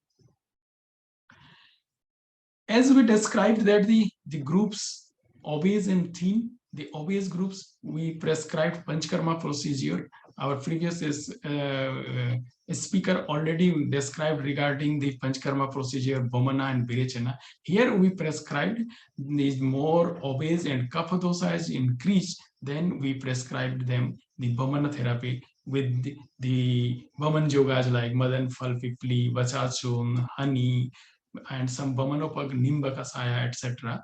And we give the Vaman procedure. And if a person who have a Pitta dosa predominant, then we prescribed them the Virichan. Virichan is very beneficial in the diabetic persons and we get the result. And here we use the Brihat Triphalachun, Mishraksani, etc. As we know that a person who is diabetic, they always in the stress. So we advise them some Sirodhara, Abhyangas, because Abhyangas relieving the stress even in the pre-diabetic and diabetic stages. Along with them, some Shvedana process, mild Shvedana, that is the medicated herbal steam bath, who gives us the liquefy the dosas and taking towards the intestine, and after that we can get eliminate the dosas by Bhavana or Virechana procedures. Along with these other panchkarmas like Udvartana, a person is obese, then we advise them Udvartana, Asthapan Basti. And if a person is lean and thinner, we need some panchkarma procedure, we advise Yapana Basti and Anuvasan Basti. Some patient comes with us in our OPD with the complications. Here there is a lot of complication like hypertension, cardiovascular and nephropathy conditions. We advise them in hypertension like Sarpagandha, Jatamansi and Brahmi. In cardiovascular conditions, we advise them Arjun Pushkar, Google. In nephropathic conditions, Shilajatu preparation, Varunadi Kwat, Panchatrinmul Kwat. And neuropathy conditions, we advise them Dashmula, Rasana, Google, Bala and Aranda. In retinopathy conditions, we advise them Saptam Ritilo. Many people comes with the gastric paralysis condition because they already taking the metformin and glimepiride. In that conditions, patient complaining that we have some gastric upset. That time we advise our Arogyavardhani Vati, that is very helpful in that condition. Along with this treatment modality, we must go through the diet and lifestyle modification. If we not prescribing the proper diet, then we can't get our proper result. So in cereals group, we advise barley, wheat, and the old rice, who is 2 to 3 years old. In the pulses, ulat, that is the horse gram, green gram, red lentils, they are useful. If the person want to take some fruits, then Indian blackberry, gooseberry, orange, and some wild apple, we advise them. In the vegetables, most prominent vegetables are pointed gourd, fenugreek, bitter gourd, shigru, ivy gourd. They are very helpful to resolving the blood sugar level. If a person want to take milk, we must advise them take the milks with turmeric. And if you want other things of milk varieties, so buttermilk will be beneficial. When we talk regarding the do's, we have a don'ts. What things we should not take for the benefit of diabetes? The white newly harvested rice is contraindicated. Potato, butterroot, cabbage, maida and its preparation, bread, noodle, pasta, etc. We not advise the diabetic persons. Potato preparations such as French fries, chips, etc. And in fruits, banana, custard, apple, jackfruit, they are not advised in diabetic people. Other than these, excess eating, continuous sitting, excessive sleeping, lack of exercise and physical activity, sleeping in the daytime is prohibited for the diabetic person. Some yoga procedures. Our Ministry of Ayush established a 1 hour yoga protocol for the diabetes, starting with 2 minutes of prayer. After that, 6 minutes of Sukshma Vyayam, like Udva Harsha Chalan, Kati Shakti Vrikshan, Sarvanga Pushti, etc. Then 9 minutes for Surya Namaskar. Then 15 minutes for some asanas like Trikonasana, Bhujangasan, Dhanurasan, Mandukasan, Vakrasana, etc. Along with this 3 minutes for Kriya like Kapalbhati, 9 minutes for Nadi Shodhan or Brahmari Pranayam. And apart from this, 15-minute meditation is must to resolving the stress factor. Then 1 minute for resolve and 1 minute for closing prayer. This is the complete 1 hour package for diabetic people's yoga protocol. Weight management is very important. So when patient comes to us in our OPD and IPD, we must go to decrease the weight of that patient. If 10% we lose the weight, we get the 15% reduction in HbA1c and 10% rise in HDL. So we give the strength on the weight reductions. So my conclusion is, a person who is diabetes comes to us, then we advise them because it is a lifestyle disorder, so need to focus on our lifestyle. Holistic approach is the need of time, and early screening and detection is required. Proper management is required to avoid the complications and avoid the causative factors. Exercise, yoga must be adopted to improve the quality of life, and Panchkarma procedure should be followed as per the condition and as per seasonal prescribed in the Ayurveda. Thank you giving me opportunity. This is my short description regarding the diabetes management. Thank you, sir. Very nice. Problem is, sir, problem is with the people is they go to the Ayurveda doctor when they have tried everything. They have worsened their situation, the disease is at the final stage, and they then approach to the Ayurvedic doctor. So this is our work, duty of all people who are related to Ayurveda and yoga to inform people. Go to the doctor, not at the end. Go to the Ayurvedic doctor in this starting. So you see, after doctors like you are implementing Ayurveda and research work. Now slowly ministry is coming up with the protocols, different protocols. Now we have diabetic protocols. So it's wonderful. The work is going on. Thank you, Dr. Mato, for your work and for the research work and for implementing of Ayurveda. Thank you very much. Thank you, sir. So we move ahead. We have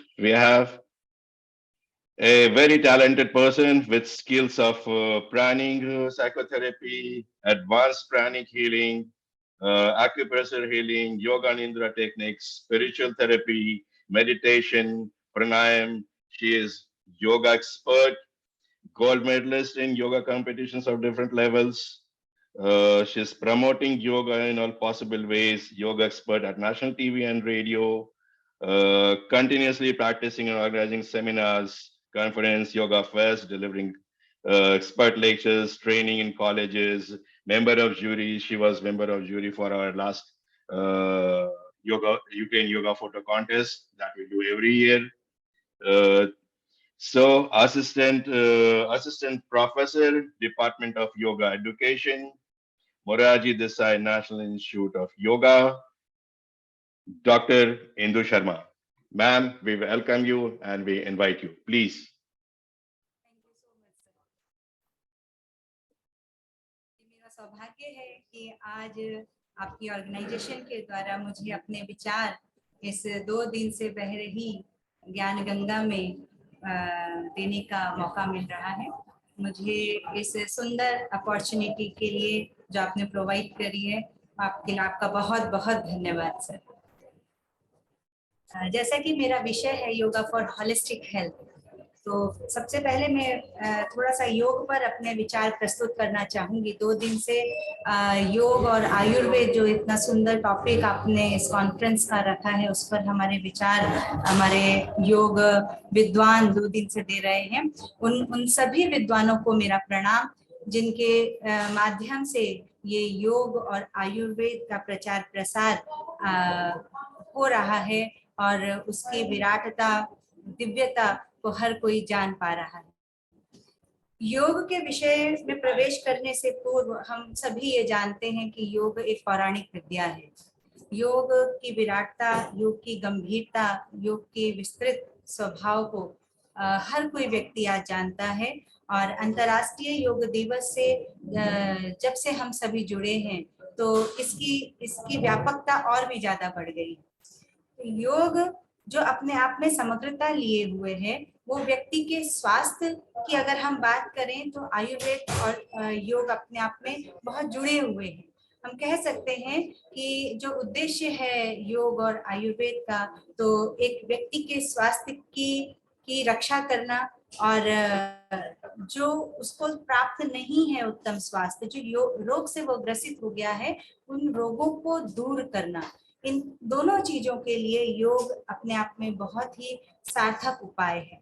और योग ऐसी विधा है, ऐसा विधान है जिससे व्यक्ति अपने व्यक्तित्व के समस्त आयाम, चाहे वो शारीरिक हो, मानसिक हो, आध्यात्मिक हो, सामाजिक हो, भावनात्मक हो, हर एक पक्ष को बहुत ही प्रभावी ढंग से प्रभावित करते हुए उभारता है। तो आज जहाँ विश्व हर एक कोई विज्ञान की बढ़ोतरी के साथ, औद्योगिकी की प्रगति के साथ विकास कर रहा है, वहीं कहीं ना कहीं वह भावनात्मक रूप से, मानसिक रूप से, शारीरिक रूप से पीड़ित भी होता चला जा रहा है। उसके लिए हम कह सकते हैं कहीं ना कहीं एक लाइफ स्टाइल, जीवन जीने की कला जो उसे आनी चाहिए, व्यक्ति में उस चीज की कहीं ना कहीं कमी है। तो योग की विधा, योग का ज्ञान इसमें उसको एक विशेष महत्व देता है, विशेष ज्ञान देता है, जिससे वो अपने आप में समग्रता को अचीव कर सके, वो अपने व्यक्तित्व के समस्त आयामों को निखार सके, उसकी विकृति को दूर कर सके। उसके लिए हम कह सकते हैं योग हमारे पौराणिक ग्रंथ जो बात करते हैं कि बस पुरुषार्थ चतुष्ट है, धर्म अर्थ काम मोक्ष। केवल अर्थ और कामना के पीछे ही ना रह के धर्मानुकूल आचरण करके जीवन लक्ष्य मोक्ष को प्राप्त करना। मोक्ष को अगर हम आध्यात्मिक दृष्टि से ना भी देखें तो अपनी व्यवहारिक दृष्टि से अगर हम मोक्ष को देखते हैं तो जीवन में आने वाली जो कठिनाइयां हैं उनसे मुक्ति पाना, ना दुखों की निवृत्ति करना, उससे भी अगर हम मुक्त हो जाएं, हमें अच्छा सुखमय प्रसन्न जीवन जीना आ जाए, तो भी हमारे जीवन की सार्थकता है। उसमें योग एक महत्वपूर्ण भूमिका निभाता है कि हम अपने जीवन में आने वाली कठिनाई, चाहे वो शारीरिक परेशानी हो, चाहे वो मानसिक परेशानी हो, चाहे वो सामाजिक विकृति हो, उन सभी को हम योग के माध्यम से दूर कर सकते हैं। इस क्रम में योग की विभिन्न विधाएं स्कूल्स ऑफ योग जिन्हें हम कहते हैं उसके अंतर्गत समझते हैं। कर्म योग, ज्ञान योग, भक्ति योग, इन समस्त विधियों में हम देखते हैं कि योग की ऐसी विधा, ऐसा ज्ञान, ऐसे मूल्य विकसित हैं, संबंधित हैं, जिनका अगर हम अपने जीवन में पालन करते हैं तो हम लाभान्वित हो सकते हैं। अगर हम बात करते हैं हठ योग की, तो हठ योग में आसन, चाहे वो चतुरंग योग हो, चाहे वो सप्तांग योग हो, तो उसमें वर्णित जो विधाएं हैं, प्रैक्टिसेस हैं, चाहे वो षटकर्म है, आसन, प्राणायाम, मुद्रा, बंध, नादानुसंधान, ध्यान, समाधि, ये समस्त चीजें हमें शारीरिक मान से सुदृढ़ करती। और केवल अभ्यास ही नहीं, इन ग्रंथों में, हठ योग के ग्रंथों को जब हम पढ़ते हैं तो प्रिकॉशंस के साथ क्या क्या बेनिफिट्स प्रैक्टिसेस के होते हैं, बहुत ही विस्तृत रूप से इसका वर्णन मिलता है। हठ सिद्धि के लक्षणों के रूप में हम जानते हैं कि जब हम योग विद्या इन विधियों का पालन करते हैं तो क्या क्या दिव्यताएं हमारे अंदर आ जाती है। इस हठ योग के साथ साथ अगर हम राजयोग की बात करें, अष्टांग योग की बात करें, महर्षि पतंजलि जी के योग दर्शन की बात करें, तो उसके 4 अध्यायों में एक अध्याय जो है विभूतिपाद है। उसमें ऐसी दिव्यताएं हमें मिलती हैं, ऐसी सिद्धियां हमें मिलती हैं कि अगर हम योग का पालन जीवन में करते हैं तो हम विशेष क्षमताओं से युक्त हो जाते हैं, चाहे वो हमारी शारीरिक क्षमताएं हों, चाहे वो हमारी इंद्रियों की विशेष क्षमताएं हों। अष्ट सिद्धि आदि दिव्य क्षमताओं के बारे में भी हमें उस ग्रंथ में वर्णन मिलता है। और साधारण सा अभ्यास, यम नियम, जो कि प्रारंभिक अभ्यास है, और वो प्रारंभिक अभ्यास ही अपने आप में इतना विशेष दिव्यताओं से भरपूर है कि अगर हम अहिंसा, सत्य, अस्तेय, ब्रह्मचर्य, परिग्रह, शौच, संतोष, तप, स्वाध्याय, ईश्वर प्रणिधान, इन विधियों का पालन जब करते हैं तो एक एक विधि से अपने आप में हमें सिद्धि प्राप्त होती है। और यदि व्यक्ति समाधि स्तर तक अपने को आगे ले जाता है तो वो अपने आप में विविधताओं में, समग्रताओं में और हमें एक्सीलेंस अचीव करता है, सिद्धियों को वो प्राप्त करता है। तो हम कह सकते हैं कि योग की जो विधा है मात्र स्वास्थ्य को ठीक रखने तक या केवल शारीरिक स्वास्थ्य तक ही सीमित नहीं है, मानसिक स्वास्थ्य तक ही सीमित नहीं है, वो चेतना के ऐसे उच्च स्तर की बात करता है जहां तक हमारी कल्पना ही नहीं जा सकती। हमारे उपनिषद आनंद के ऐसे लेवल की बात करते हैं जिसको हम पाना तो दूर, हम सोच कल्पना भी नहीं कर सकते कि आनंद का क्या स्टैंडर्ड हो सकता है, उसकी क्या स्टेज हो सकती है। वो तक अचीव करने का साधन हमें वेदों में, उपनिषदों में, अपने योग शास्त्रों में मिलता है।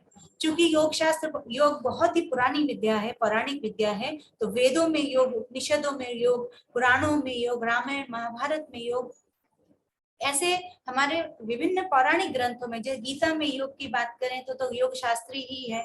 हर जगह योग का स्वरूप हमें प्राप्त होता है, और अगर हम इस योग को अपने जीवन में उतारते हैं तो निश्चित रूप से हम समग्र रूप से अपने आप को विकसित कर सकते हैं। तो जैसे समग्रता की बात मैंने करी कि शारीरिक रूप से तो अष्टांग योग की विविध विधियां हमें शारीरिक और मानसिक स्वास्थ्य प्रदान करती हैं। प्रत्याहार जैसे व्यवहार हमें मानसिक संतुलन प्रदान करते हैं। उसी के साथ यदि हम सामाजिक अनुशासन की बात करें तो जो यम का वर्णन आता है, तो सोशल डिसिप्लिन है हमारा, उसके अंतर्गत हम सामाजिक अनुशासन को अपने जीवन में उतार सकते हैं, है ना। समाज में रहते हुए हम किस तरह से सामंजस्य बिठाएं, किस तरह से सभी के साथ आत्मीयता का व्यवहार करें, किस तरह से हम सभी के साथ मिलकर आगे बढ़ने की बातें सोचें। तो ये सभी व्यवहारिक चीजें जो हमारे सामाजिक स्वास्थ्य को बढ़ाता है, और कहीं ना कहीं हमें जो संतोष, हम सामाजिक प्राणी हैं तो सामाजिक स्वास्थ्य का उन्नत होना भी बहुत जरूरी हो जाता है हमारे लिए। तो ये समस्त ज्ञान विज्ञान की बातें योग शास्त्र में हमें मिलती है।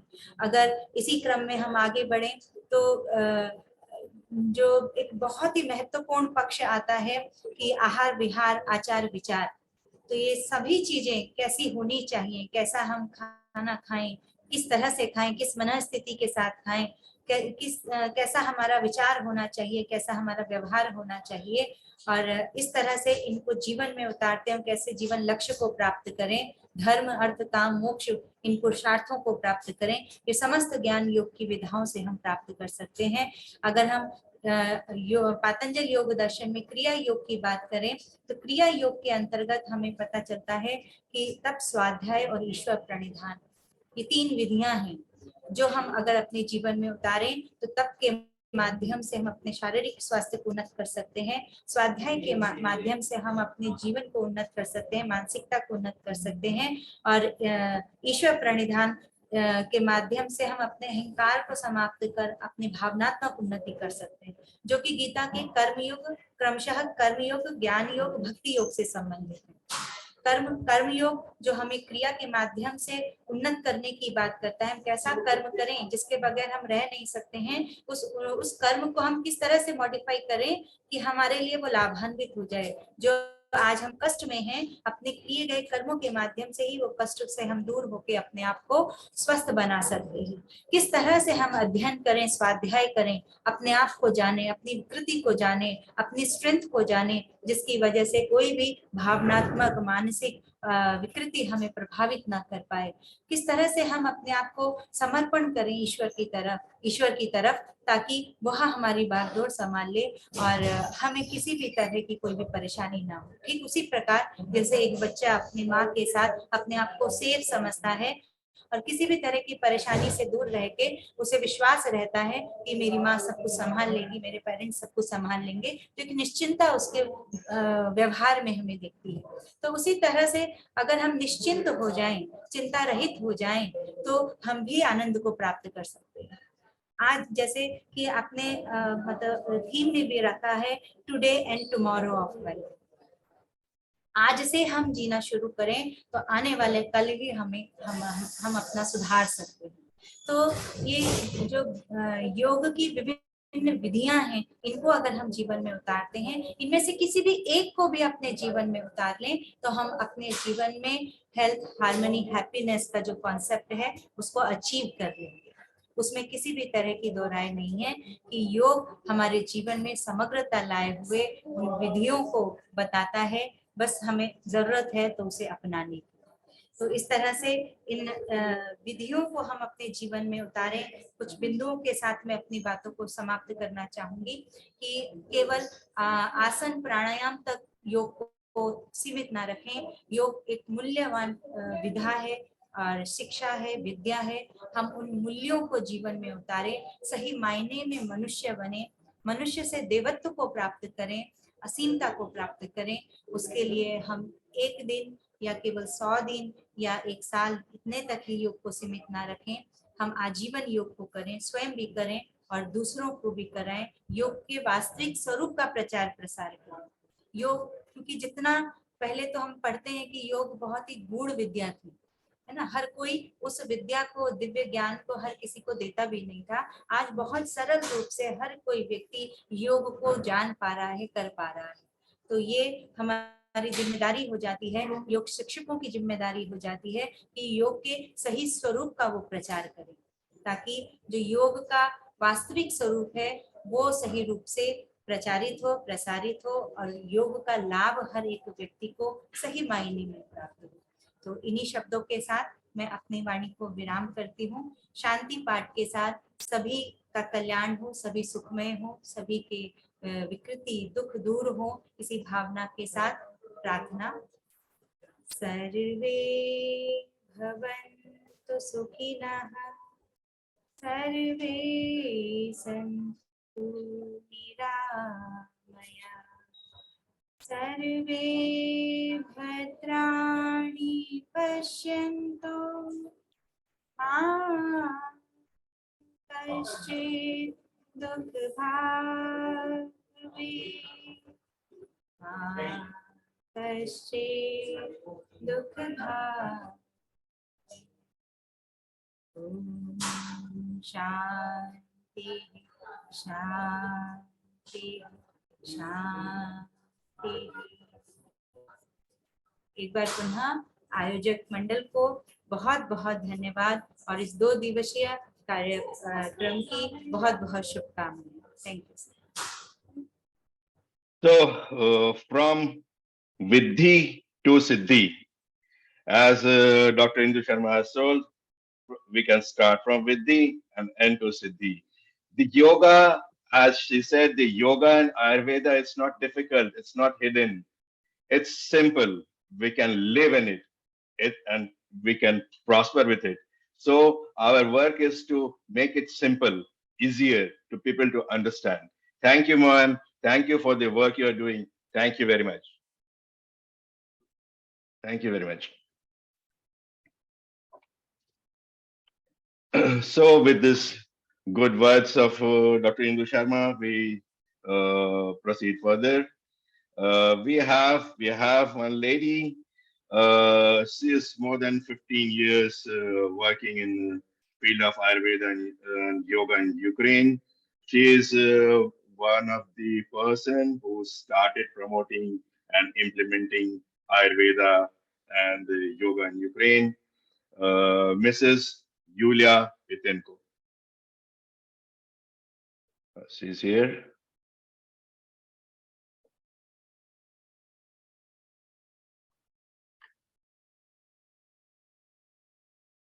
Okay, she's not here. She's not available. Anyway, that's all right. So we move further to one other important lady. She has more than 250 research papers, articles, abstracts written up and published in national and international journals. She is Professor, Division of Military Toxicology, Radiology, Medical Protection for Ukrainian Military Medical Academy, Ministry of Defense, Ukraine. Member of editorial board of many journals. She is Deputy Director of Research Center for Preventive Toxicology, Food and Chemical Safety, Ministry of Health, Ukraine. This is one of the, I'll tell you, this is one of the most important institutes of Ukraine, not only of Ukraine, of Europe, who is dealing in toxicology, food and chemical safety. Herself, she is a toxicologist and PhD. So I invite and welcome Professor Natalia Kudir. Ma'am, please. Good day. Thank you very much. Dear colleagues, dear Kundan, thank you for opportunity to be participant in very great event. Today, I want briefly to report about main point of acceptance and adaptation of Ayurveda in Europe. Today, the traditional medicine of India and China is becoming more and more popular in the world. For example, in United States of America, special annexes for the national pharmacopoeia dietary supplements have been created. In Great Britain and in Germany, also created special pharmacopoeias of third level pharmacopoeias. But at the same time, Ayurvedic products are not considered medicines.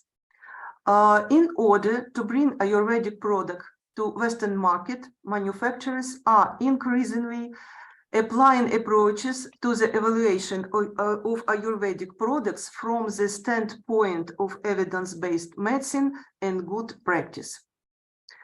What is necessary to do for the accept and adaptation of Ayurveda products of the European market?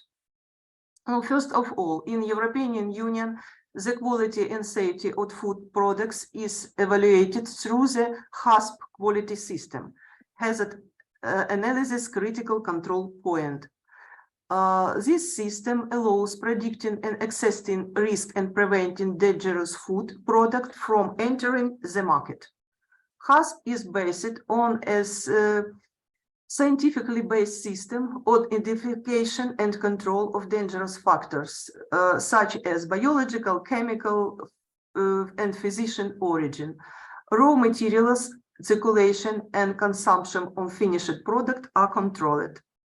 The application of HACCP principle is a mandatory requirements of the legislation of the European country, USA, Canada, Japan, and many other development countries of the world.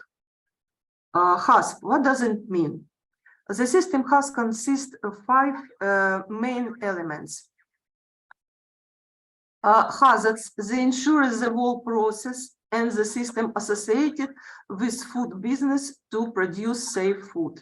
Analysis, to prioritize and control potential hazards in food production by controlling mentioned food risk, such as microbiological, biological, chemical, and physical contaminants. Points, to establish critical limits for preventive measures associated with its critical control points. To ensure the monitoring of the processes and the critical control point and ensuring records to show that the desired critical limits have been met. And control, to control the system that identifies where hazards might occur in the food production process. Unfortunately, current scientific evidence in support of Ayurvedic medicine remained quite poor. Many European countries and Great Britain define clear restriction on the use of Ayurvedic products as medicines. Unfortunately, some data on the low quality of Ayurvedic raw materials, such as the presence of heavy metals, pesticides, and other toxic substances, have a negative impact.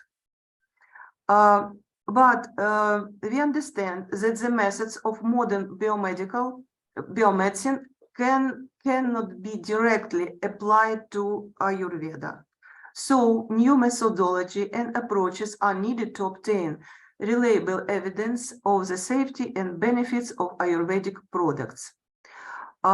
This system includes key factors of evidence-based Ayurvedic medicine, such as good agricultural practice and natural materials, good manufacturing practices for products, and good laboratory and clinical practices for research. In this system, hours of such as assessment of safety, toxicity, pharmacodynamics, toxicodynamics, and preclinical evaluation. According to Ukrainian legislation, the toxicological and hygiene assessment of raw materials and dietary supplements is a mandatory element of safety control of goods manufactured for humans and animals. In addition to improving Ayurvedic products of their components from India, China, and other Asia countries, Ukraine has its own production of Ayurvedic extracts, the Ukrainian company Amma Life Science. Approach of safety assessment of dietary supplement consists some elements. At first, analysis of the chemical composition and biological properties of the components based on data from the manufacturer, source of scientific information, and own research. Study of dietary and biological properties of components. Determination the toxic elements such as metal, pesticides, radionuclides, macrobiological parameters in accordance with European standards. And evaluation of product packaging, terms and condition of storage and sale is carried out. Toxicity assessment is carried out on animals and by alternative methods in our research center. The laboratories of our research center have GLP accreditation and conduct research according to OECD protocols, guidelines for testing of chemicals. We have a vivarium and own animals such as mice, rats, guinea pigs, rabbits. Also, we use fish, amphibians, and bees in our investigation. I think that important step in acceptance and adaptation Ayurveda products and Ayurveda practice in Europe, in Ukraine, is the new guidelines of World Health Organization, which be created in 2022. Guidelines, WHO benchmarks for the training of Ayurveda, for the practice of Ayurveda, and WHO international standard terminology of Ayurveda. Our research center has more than 55 years of experience in herbal dietary supplement research. We believe that the study of samples of raw materials for new dietary supplements is a promising direction of scientific research. A separate section of our scientific journal, One Health and Nutrition of Ukraine, is devoted to historical aspects and modern problems of nutrition, including traditional medicine and Ayurveda. Now I have photo by, but we not see with us this photo. 20 years, the employees of our research center have been practicing yoga with trainer Anna Bagaeva. Our employees are great enthusiasts of this lifestyle, and we will be glad to partner with the Ukrainian Association Ayurveda Yoga. Dear colleagues, Kundan, thank you very much for your attention. I wish you good health and peace. Thank you very much. Thank you, Natalia. Thank you, Natalia, very much. This was a short and very informative messages, and this message is very important for the Indian manufacturers, the Indian doctors, the Indian vadyas, because medicines, Ayurvedic medicines are the instruments of the doctors, instruments of the baths. So when the baths are coming to Europe, America, or European another countries, we want it or we don't want it, we have to abide by the rules and regulations. So slowly our ministry of Ayush is working on that with WHO, World Health Organization. And I think slowly, as you said, the same parameters as in medicine cannot be applied to the drugs of Ayurvedic or the Chinese medicine. So special standards, another systems has to be developed. And I think this all message will go to our ministry also. Your speech, your words were very informative, and it will be very useful. Thank you. Keep on doing yoga. We have lots of specialists, and we'll meet after the war. Let's see, or before the war. I don't know when I'll come to Ukraine. So I was happy to see you. Thank you, Natalia. Thank you very much. Thank you very much.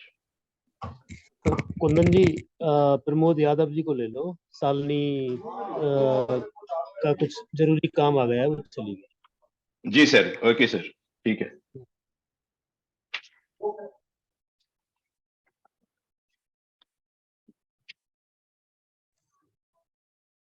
So we will move ahead. We have another doctor here, another good doctor with 12 years of clinical teaching and teaching experiences in the field of Ayurveda. Research in Ayurveda pharmaceuticals. Just now we are talking about the Ayurvedic pharmacy. Understanding mechanism of Ayurveda drugs, quality control, new drug development, etc. Guided over 20 PG and PhD research scholars. So, and his research is very interesting in the field of cancer and Alzheimer's disease and skin diseases. So it's very interesting. Assistant Professor, Department of Ayurvedic Pharmaceutics, All India Institute of Ayurveda, New Delhi, Dr. Pramod R. Yadav. Sir, you are welcome. Please, you are invited. Please. Thank you, sir. Am I audible? Yes, sir, we can listen you. Yes, sir. We can sir, listen just you, we can see you, we can see thank you. you. Thank you, sir, for giving this opportunity to share some of my thoughts on the topic which I had conveyed. I would like to just share my screen if you can enable me. Yes, sir, I'm doing it.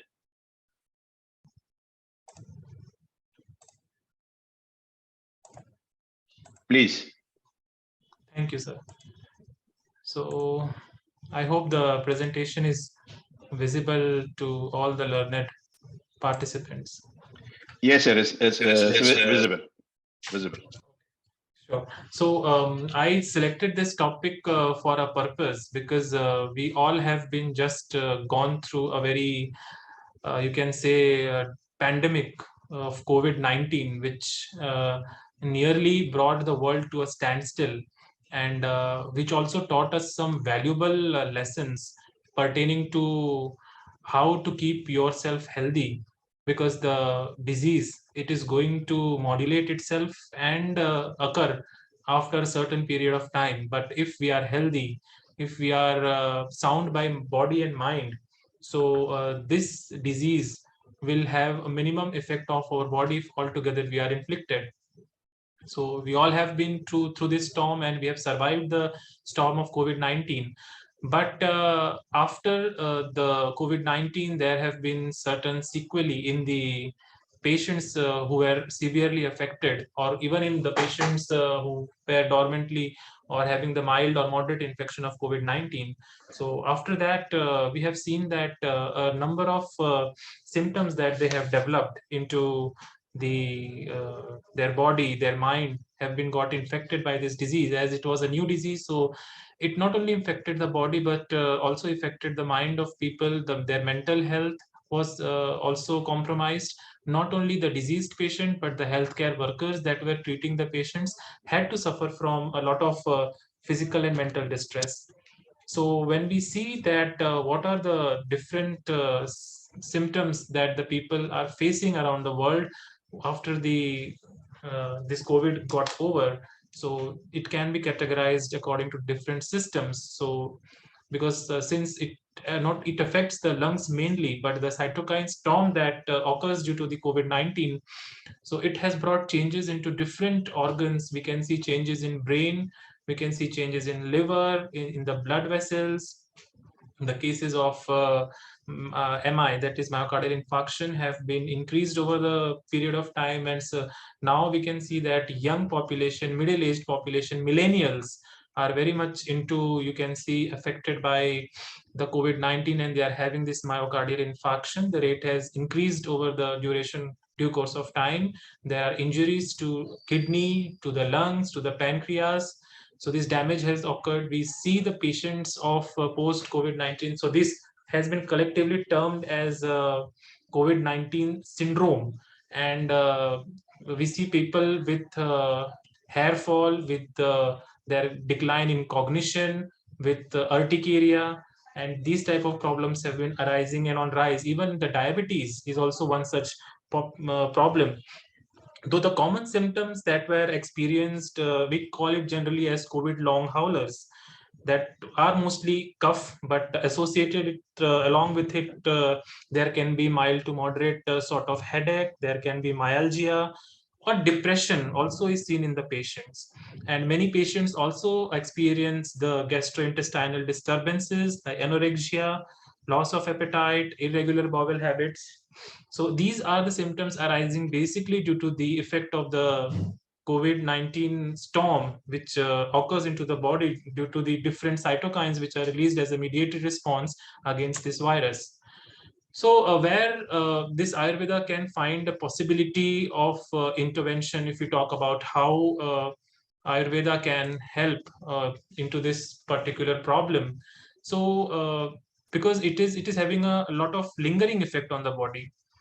We have seen that patients with long hospitalization, and if they are provided with Ayurveda treatment, so there have been reported the cases that the complications which have been arising out of it have been not to the severe extent.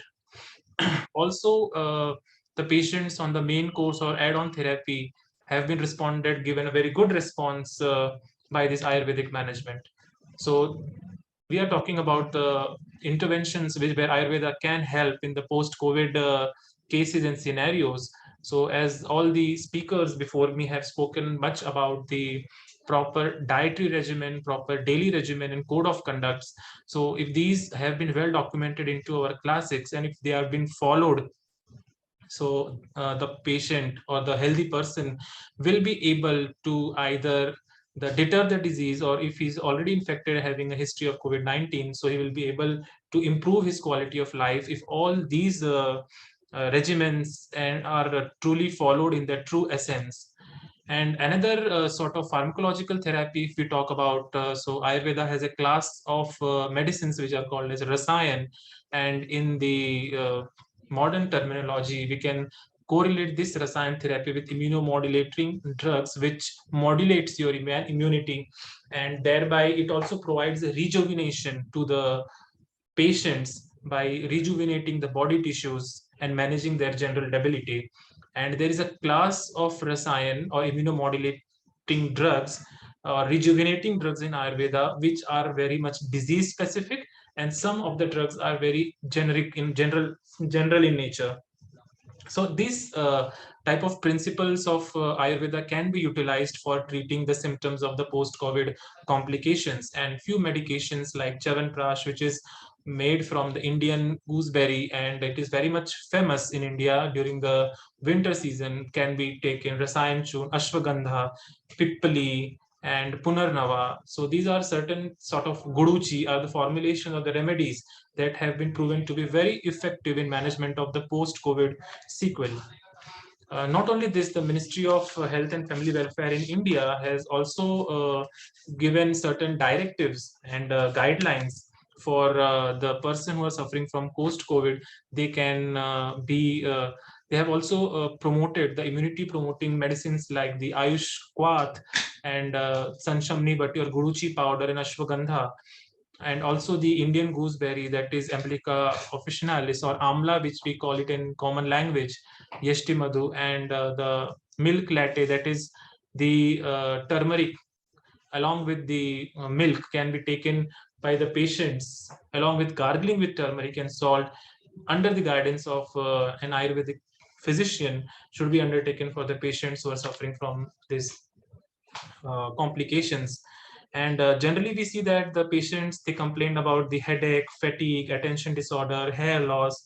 So these types of symptoms can be well managed by certain procedures which are prescribed in the ancient Ayurvedic texts and practiced by the Ayurveda physicians, like the therapeutic massage, fomentation, mild purgation, medicate enema, dry massage, Shirodhara, that is pouring the medicated liquid on the scalp, then Nasya, which is very much practiced into the India during the COVID-19, where the medicated drops are instilled into your nose. So it acts as a biological barrier and inhibits the entry of the virus, so it cannot multiply inside your upper respiratory tract and the severity can be lessened. So these are the procedures which are mentioned in our text. Coming to the other non-pharmacological intervention, so yoga has been truly a gift of India to the entire world, and we are very much fortunate that just in the next week we are going to celebrate the International Day of Yoga. So yoga has also found to be very much effective in improving the pulmonary function of the patients who had these post-COVID complications and overhaulers, which we call it as generally in the cases of dyspnea, and the patients who were critically ill and in the ICU. So how it affects by expanding the lung capacity, increasing the respiratory stamina. It also relaxes the chest muscle. So there are different asanas or postures which can be incorporated into the daily regimen, and they not only help in promoting the recovery from several disease and chronic pain, but also help to reduce stress, anxiety, depression, and also improve the sleep. Again, pranayam, that is the systematic breathing exercises which has been advocated by yoga, has been found to be especially very much effective in the post-COVID syndrome, because the repeated practice has been shown to strengthen the respiratory coupling and increasing in the parasympathetic activity in healthy individuals. Along with it, there are different types of pranayam that can be followed, that is the Kapalbhati and Bhramari, under the supervision of a trained yoga expert, and they have a very positive impact on the psychological health and sleep quality of the COVID-19 patients. So during it has been already proven and published. And moreover, the yoga is also very effective for managing the stress, and it can be included into the add-on strategy for prevention of the particular long haulers. And we have the evidence where the yogic breathing has lowered the D-dimer levels and helpful in reducing the thrombosis and thereby preventing the myocardial infarction in the patients of COVID-19. So not only this, it is also having a very good effect on the associated complaints as well. So it is also suggested that yogic breathing can be incorporated into an integrative approach for management. So during the lockdown phase, people were under very much stress, and not only the healthcare workers, they were working with the patients and their families were under stress. The doctors, the nurses, the attendants, they were working 24/7 all the day long. They have to wear the PPE kits, so they were also under stress. And apart from that, because it was a new disease, and moreover, we also learned that how the seminars can be conducted online. So the screen time had also been increased. So there was a study which was conducted where it was found that home or office workers who are performing a 10-minute yoga practice for a month, and those who are using a web platform during the lockdown, and so there was decrease in the discomfort of eyes, head, neck, upper back, and mood disturbances as compared to the absence of changes or even worsening of symptoms in the control group. So yoga can be found to be very effective in the management of these conditions in the healthy as well as the patients. So I would just like to conclude that the Rasayana therapy, which is mentioned in Ayurveda, is a very important tool and which can be further explored along with yoga for management of these long standing symptoms of COVID-19 complications. And these are the few references, and I'm thankful to the organizers for giving me this platform, and I urge all of you to participate in the International Day of Yoga, which is going to be celebrated on 21 June. Thank you very much. So you see, studies are being done, different type of studies are being done, the things are being published, we are seeing the results, the post-COVID results, and how Ayurveda is useful in new disease. COVID was new for the human being.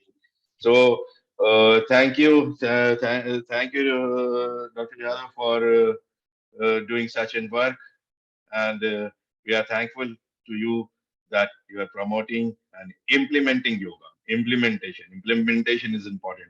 Thank you very much. Thank you, sir.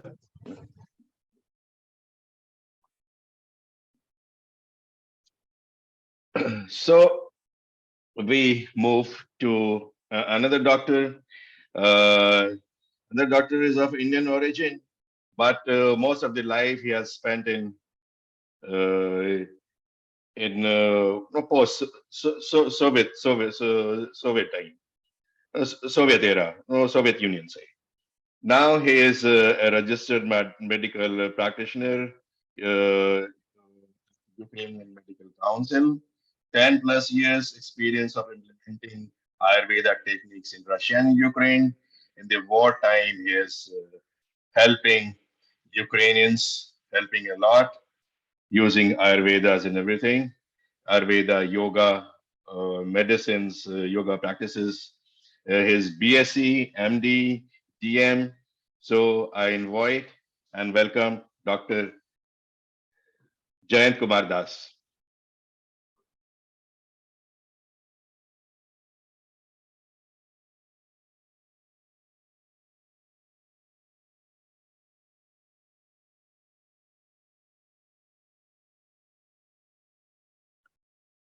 Namaste. Namaste.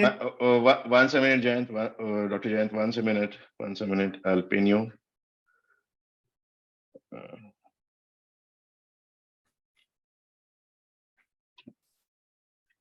Yes, yes. Carry on.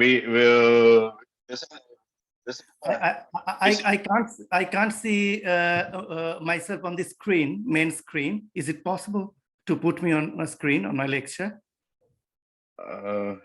We can see you. Please carry on. Okay then. So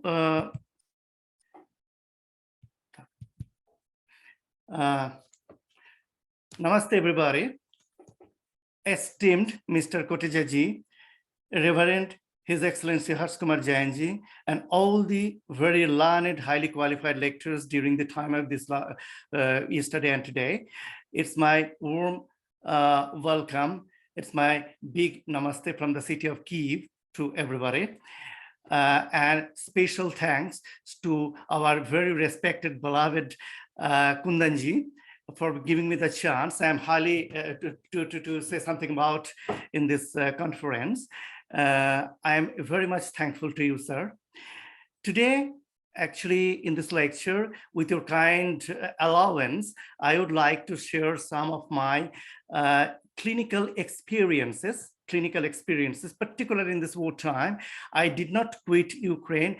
Rather, I should say, I used to live in the very prone war zone, massive war zone like the city of Kharkov most of the time. Now I'm in Kyiv.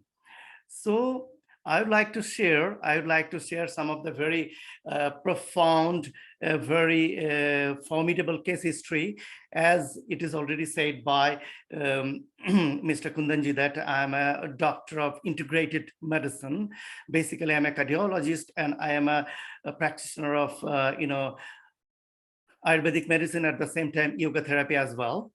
So I cannot restrain my emotion, first of all, to share a case history, which really happened in the last October in a hospital of the Kharkov city. Under the immense stress situation of the war, a person had been admitted to the hospital with acute coronary syndrome. And later it had been tested with the troponin test that he is acute MI, myocardial infarction. And he was a diabetic patient all the times. HbA1c, glycated hemoglobin, was more than 7, and obese person, 100 kilogram of weight, and hyperlipidemia, cholesterol level is high. So this kind of a patient had been admitted, and he has been tested after coronary angiography that his circumflex artery is fully occluded, and left right coronary artery like almost 95%. It's a double vessel disease. He had been easily advocated to put stenting. So after that, I took the patient. I told that no need of putting any kind of stent over there. Let us with the processes and methods of Ayurveda, Panchakarma, and yoga, try this patient. So after the combined treatment of like 5 months, what I did basically in course of this 5 months, I basically gave him the the main drugs like Arjuna, Ashwagandha, Pipali, Dadima, Akik Pishti, like this. And apart from that, to reduce the weight, I gave like Medahar Gugul, Bhumi Amla, and to reduce the sugar level, I also gave him Karela Jamun, Neem, Methi, or fenugreek, like that. And apart from these medicaments, he actually underwent immense courses of Panchakarma like Abhyanga, Ayurvedic oil massage, purgative therapy like Virechan, and enema, oil enema, or detox enema like Anuvasan Vasti, Niruvasti. And at the same time, parallelly, he also did many pranayams like Anulam Vilom, Vramri, and asanas like Trikonasana, Virasana, Balasana, and all that. So after just 5 months, he repeatedly went and his sugar level firstly. Actually, he also was under the normal medicines, allopathic medicines as well at the same time. And but last 2 months, he even quitted almost all the allopathic medicines.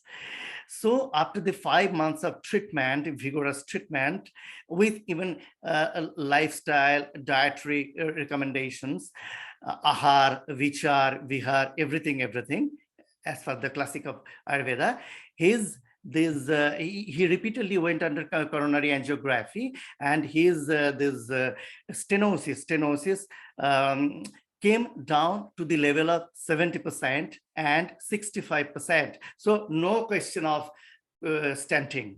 No question. It's just a big result. And his stress level also came down, because I work here with many of yogic instructors over there. And sugar level also came down to almost less than 115, and HbA1c like 5.8. Lipid level, I mean cholesterol level, also came down to the normal limit. And all the doctors consilium, basically cardiologist and intervention cardiologist, including me as well, we took the decision that he is no longer in the need of stenting. It was a very good result. At the same time, I would like to share another patient, this is situation of another patient. He was a long time atrial fibrillation arrhythmia. So he has been advocated a radio frequency ablation, such kind of operation. I also took the patient. I gave him drugs like, ashwagandha, brahmi, arjuna, dadima, and shankapuspi, like this. Even sodium, potassium, magnesium like drugs parallelly, and many asanas and pranayamas. And his lifestyle totally changed, as it is said in the yoga, in Sastavritya, that sastasta sastaraksaram vikarasta atura prasamanancha.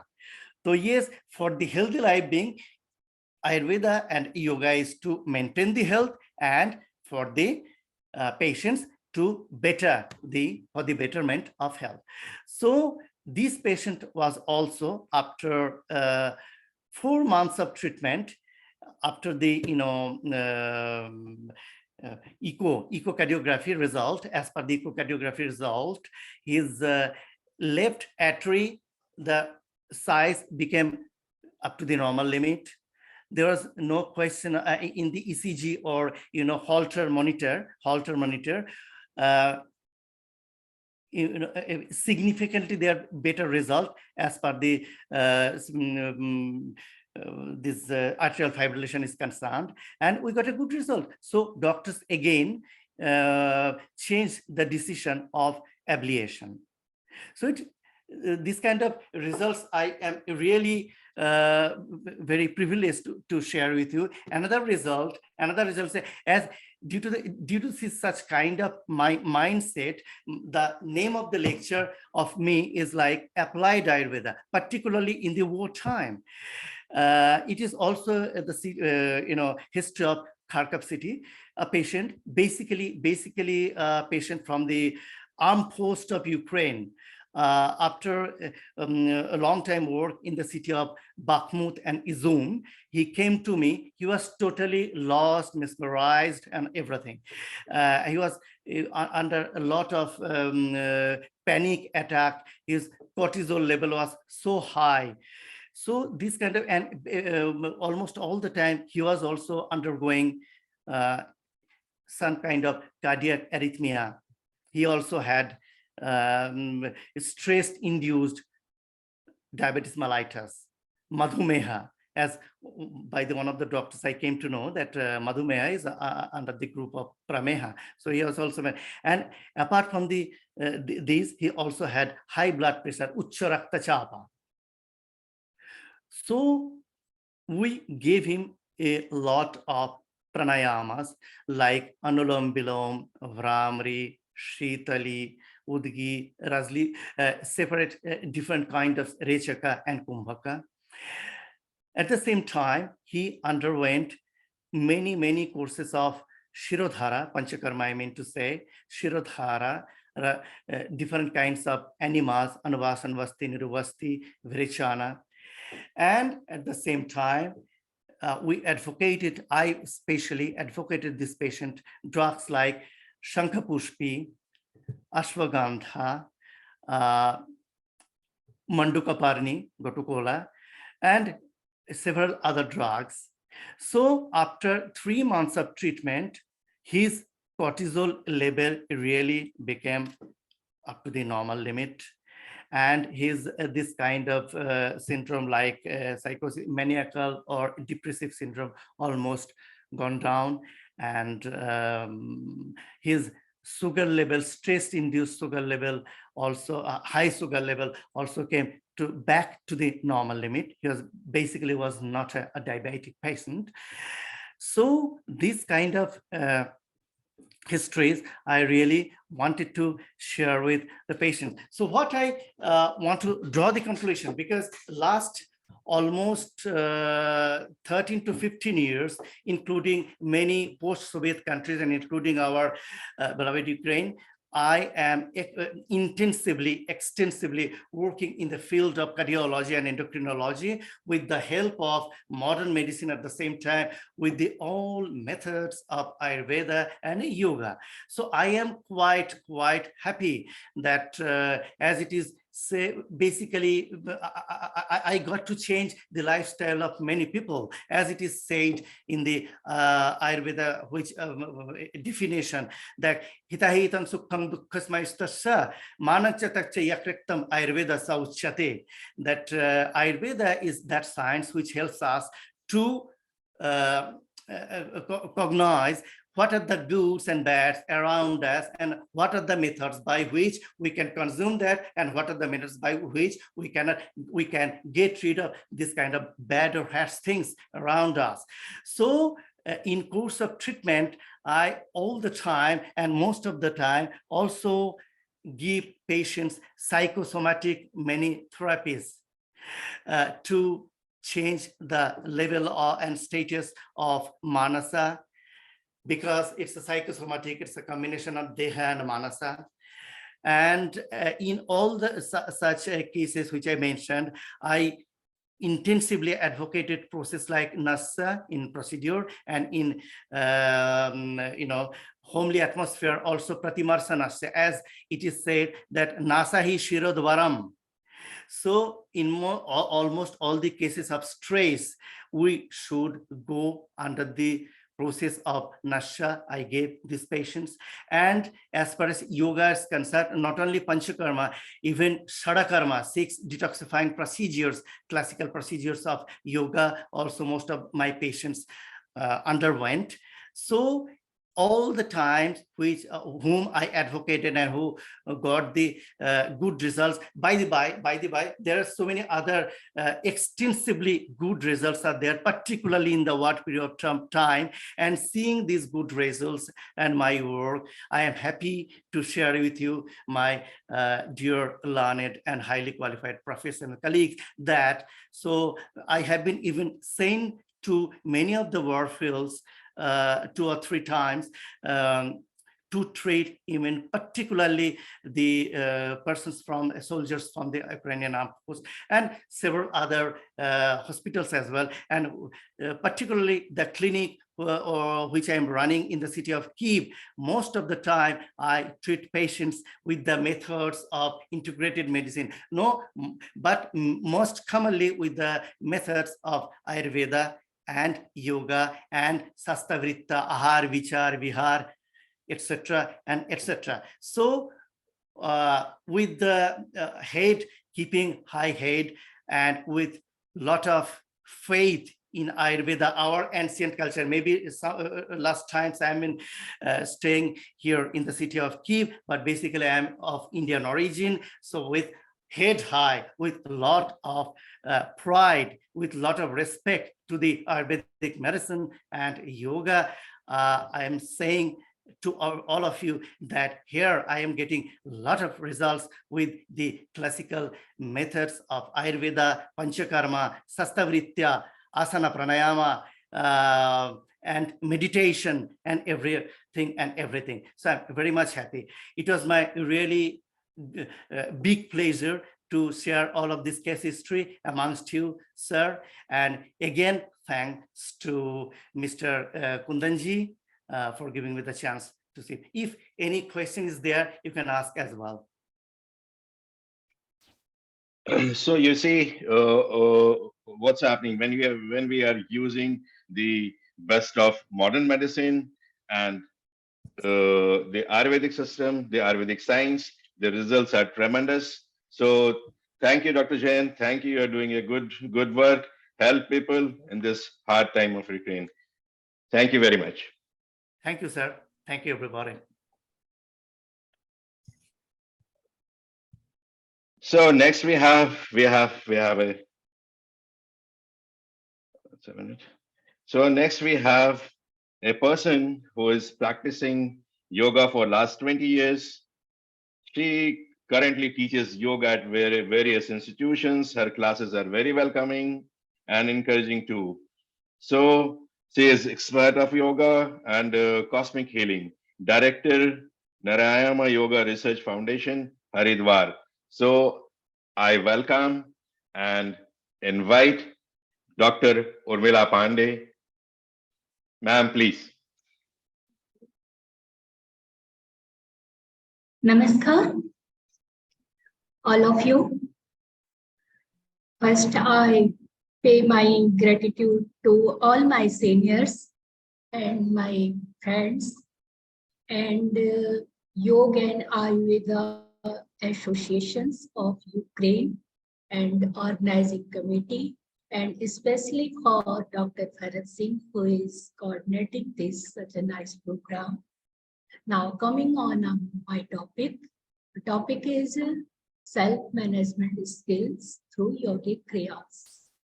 So as you know, in today's fast-paced and challenging world, self-management skills have become essential for individuals' success and well-being. Self-management encompasses various aspects such as emotional regulation, stress management, focus, and resilience. While there are many approaches to enhance these skills, incorporating yogic kriyas into one's routine can offer profound benefits. Yogic kriyas are a set of ancient practices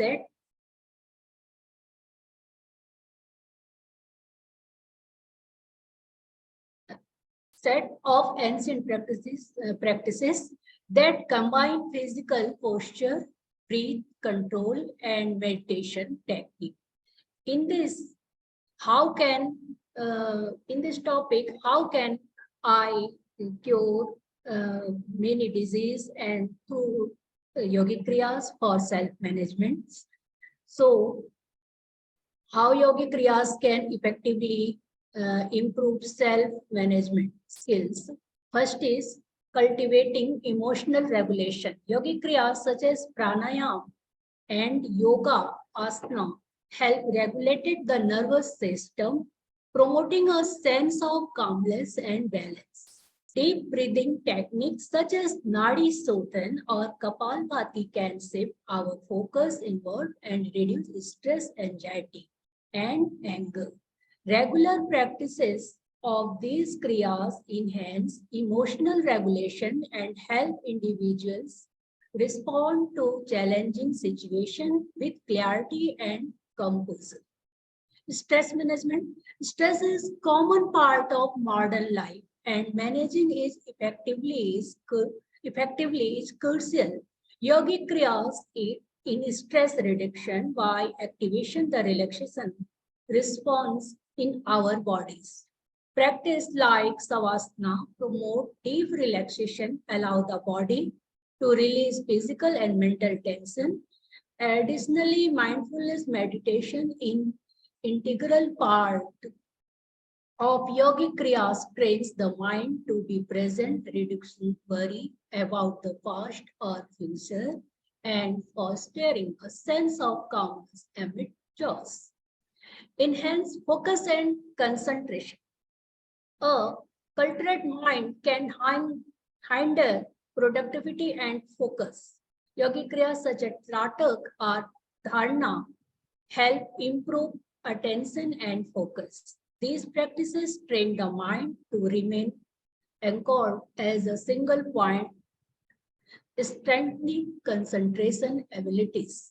Regular practice of yogic kriyas enhance cognitive function and enables individuals to stay present and engage in their tasks. Next, building resilience. Resilience is the ability of bounce back and adapt in the face of adversity. Yogic kriyas promote resilience by cultivating a mind-body connection. Asana like Ustrasana or Bhujangasana build physical strength and flexibility, while pranayam technique recharge the body and regulated the flow of energy. These integration of body and breath foster self-awareness and enhance one's abilities to negative challenges with resolution and composure. Finally, I can say incorporating yogic kriyas into our daily routine can significantly enhance self-management skills, whether it is emotional regulation, stress management, focus, or resilience. These ancient practice offer a holistic approach to self-improvement by committing to regular practice and embracing the teaching of yogic kriyas.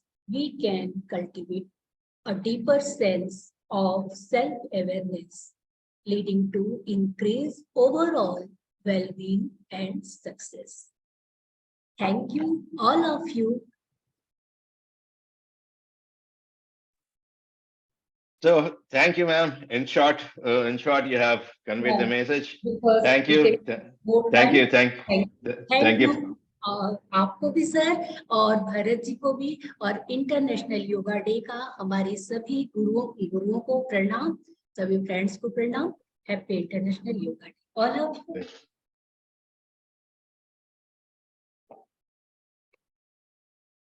So next is very interesting topic.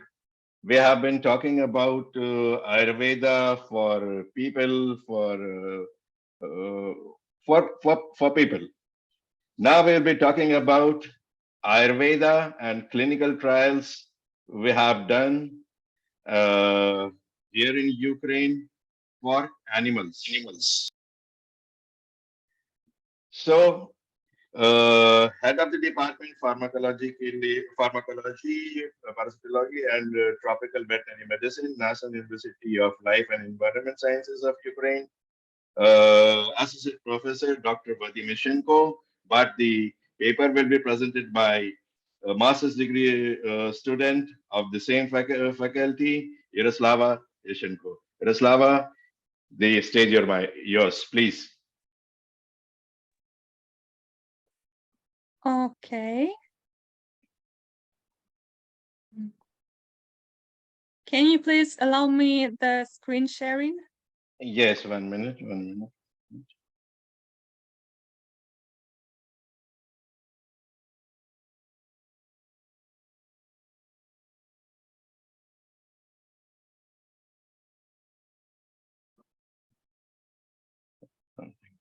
Okay.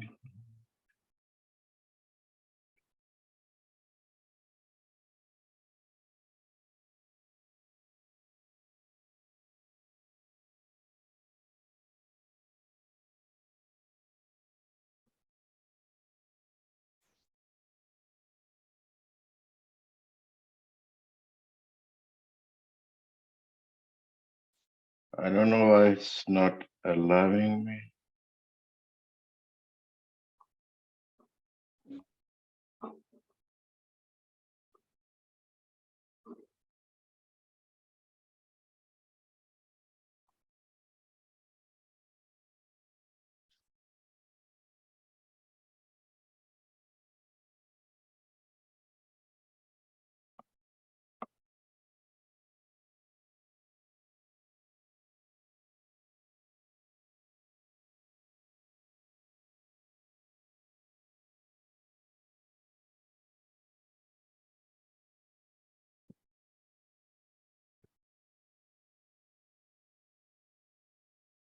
I don't know why it's not allowing me. Hello Kundan ji sir. जी doctor साहब। GD Sharma ji जुड़े हुए हैं। हाँ हाँ। तब तक 2 minute GD Sharma जी को दे दो। एक minute sir, she is on the line. एक minute.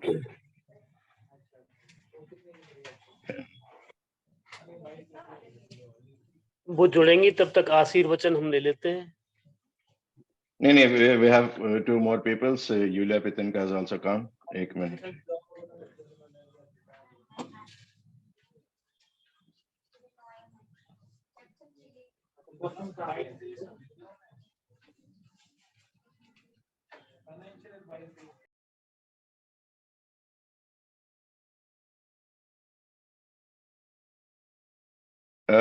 Raslava, please wait for 2 minutes. I'll invite someone else, and then you will continue, okay? And by the time I will short what's the problem going on, okay? Please wait. Sure. I'm sorry. Okay, please.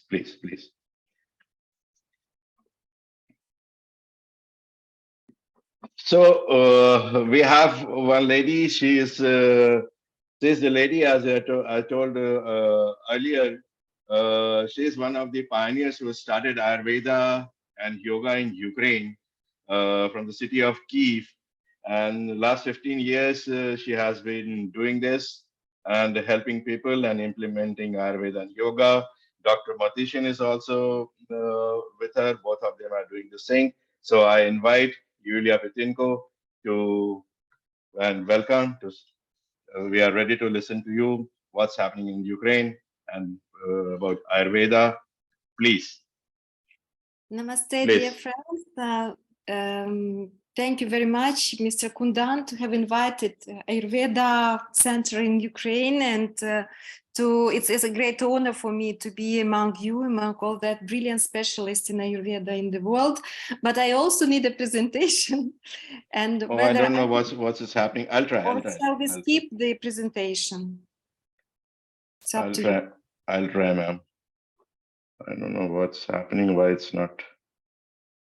Everything was okay.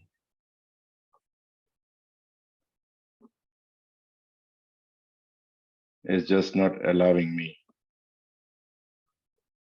Are you still organizer of the conference? Maybe somebody else? Yes. Now we are ready. Yes. Thank you.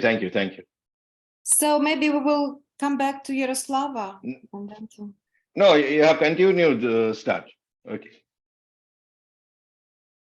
Now I can show my ecran. Yes, please. Yes, just a moment.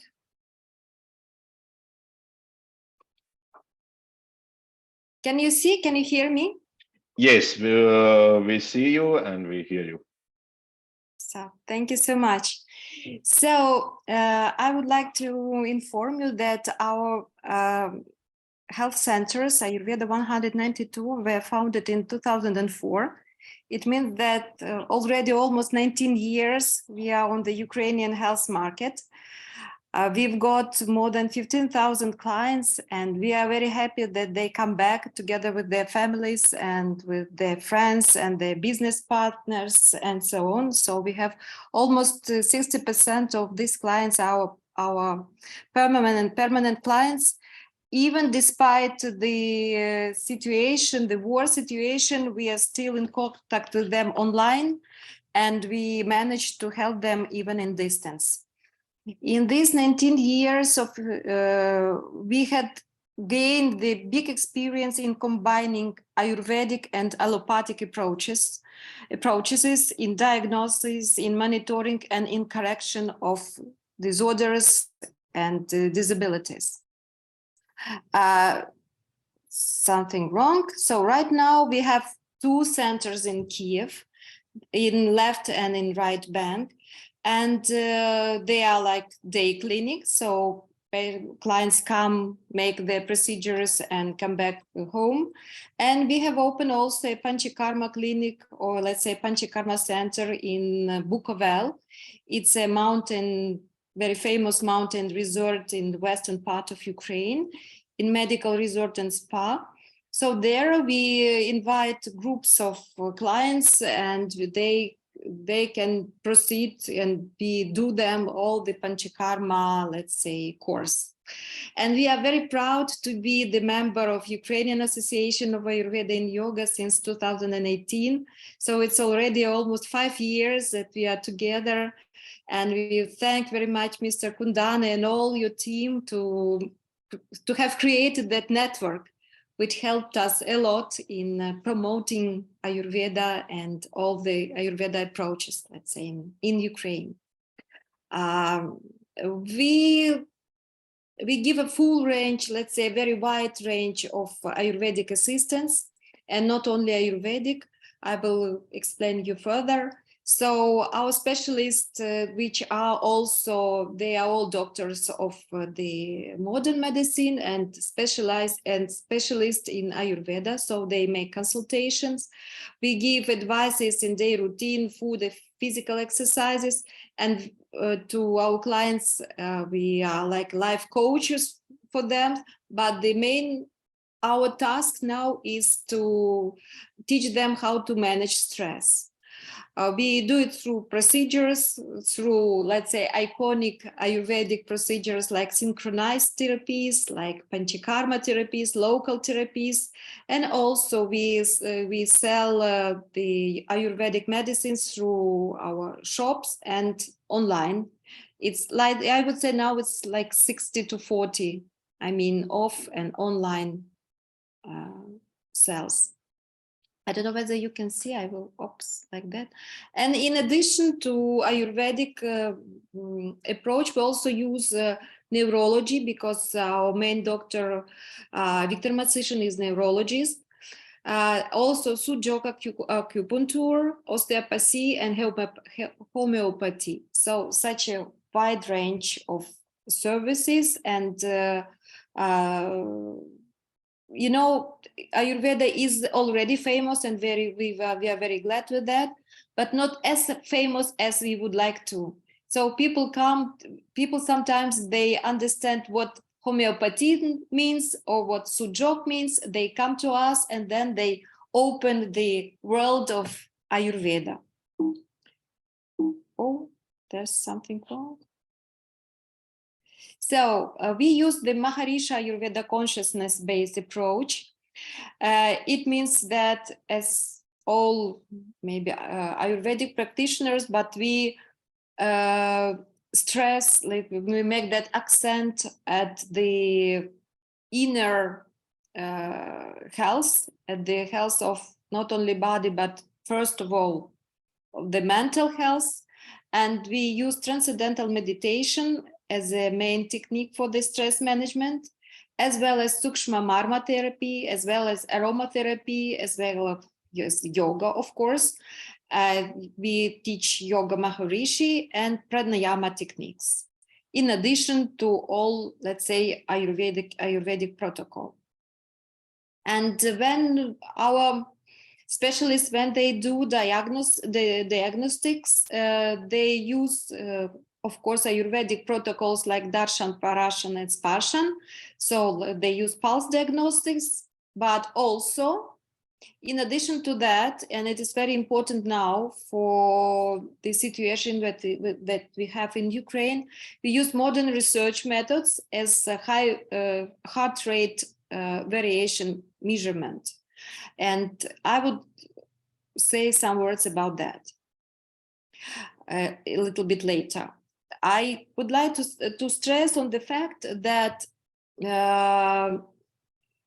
we would like to be clear for the modern medicine, for modern doctors, in order to unite our forces, to unite our knowledges to help people. And that's why, together with the Medical and Preventive Center of the State Administration, it's Державне управління справами Kundan, we conduct scientific research on the effects of transcendental meditation and other consciousness-based techniques on stress level in civilians and military people.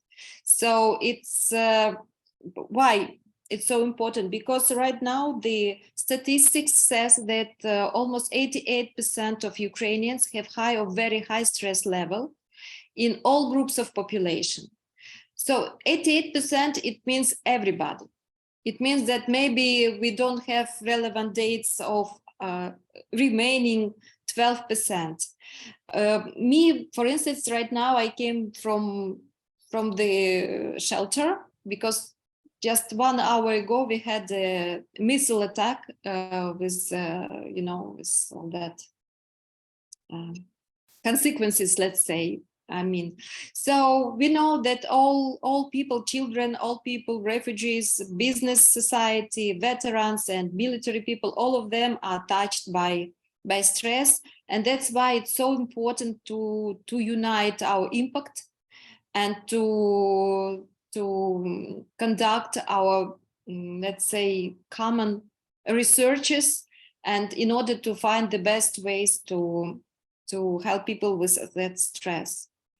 So that's why when we talk to modern doctors, let's say, we use the HRV data, which is recognized by the World Cardiological Associations, which allows us to assess the state of regulatory systems. So we are clear to them, because we talk about central and autonomous level of nervous system. And we can show them the graphs, the trends, the figures, the graphics, which are formed by the duration of the RR interval in the cardiogram. So I can't stay longer at that point, but we are open to explain and to show to all the auditorium, let's say, maybe later on, or thanks to our association, how does it work? What does it mean exactly? So based on this analysis, and on the basis of the wave structure, the 3 systems are determined, and they are central level of regulation, neurohumoral, which is Vata in our Ayurvedic, in all our Ayurvedic terminology. Then Pitta is like sympathicus autonomic nervous system, and Kapha like parasympathicus. So we can also prove the pulse diagnostics. We can also prove with the graphics and show them to clients and to, let's say, to modern medicine, to be clear to them. And also this high heart rate variability show us three waves, which are high frequency range, which, as I told you, is associated with Kapha, low frequency with Pitta, and very low frequency, which is associated and reflects neurohumoral influences of Vata. And all of us, we know that Vata is the main trigger of stress, of neurologist diseases. And in this way, we show to people, to clients, and we persuade that we can prove to ourselves also the benefits from our Ayurvedic techniques. So we can also show the stress indexes, because sometimes people come and says, oh, I keep everything under control. I'm not stressed at all. I have my own technique, I know. And then we measure and we show that in reality, the person is very stressed. And now normally all of us, we have more than 500 points. So it's a kind of state of crisis in adaptation system. So sometimes people just don't understand the situation, how heavy is the situation. Sorry. So what do we propose? And as I showed you before, we are conducting the research together with that Center of State Administration, and we use how the transcendental meditation benefit in stress management. So I can show you here the HRV measurement with the good autonomic balance, and when somebody is under stress. And here, when you see this arrow, you see that blue color data. Yulia, I'm sorry, we are not. You are not sharing the screen. We are not seeing the slides. Oh, really? Yes, slides are not there. So you're just hearing me. Yes. Okay. No, we are seeing you, but the slides is not there. The PowerPoint is not there. I'm so sorry. So what shall I? So just believe me. So maybe I will have the possibility to send the presentation. Yes, later you can send. When we'll translate the things, we'll put it there. No problem. It's already translated. It's in English. No, we have to No, translate for Ukrainian I people. think It's okay. Okay, you send us. No problem. Carry on, please. So thank you very much. So you will, that's such a pity. So just we can show to the person that it has no enough of sleep or enough of rest. And we can show and prove that this kind of meditation, yoga asanas, pranayama, Ayurvedic procedures give to this person a very big benefit, and it's proven by figures. Oh, I'm so sorry, because I would like you to show, because it's so evident. Okay. And we are working now with hospitals, with the military hospitals, because you know and you understand that there are many people coming from the front line, which are in PT, in having post PTSD, let's say, situation. And we have also this research among them, and we see that the 80% of these people, they have improvement in their stress situation, and it's very important. And we keep these statistics. We have already done more than 5 articles regarding this issue, and Viktor Masichin has participated already in 3 big conferences. And we are very glad and very proud to this fact that the Ayurvedic approach and transcendental meditation, as a part of this approach, mind and body management, mind and body health management, is already included into the state, let's say, protocols. So thank you very much, and I'm very sorry that my presentation was not. It's all right. It's all right. Yulia, we will incorporate it in the video later. It's very nice. It's very nice. So you can listen. You can see what people are doing in Ukraine, and making it more and more popular. The Ayurveda, the yogic thing, and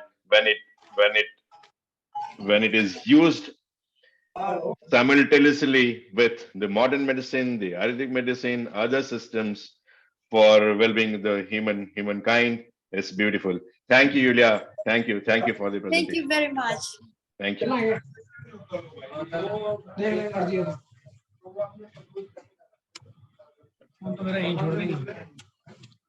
So, Ruslava, once again, I'm sorry, once again. Now I know how to do this. And I will once again introduce you.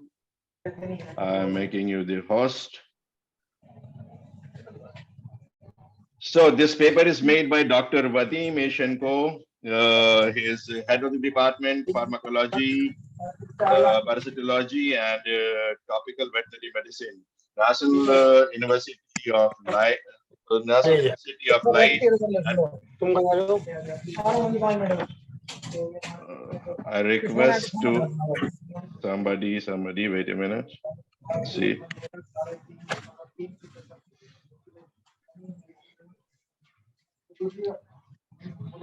Okay, let's carry on.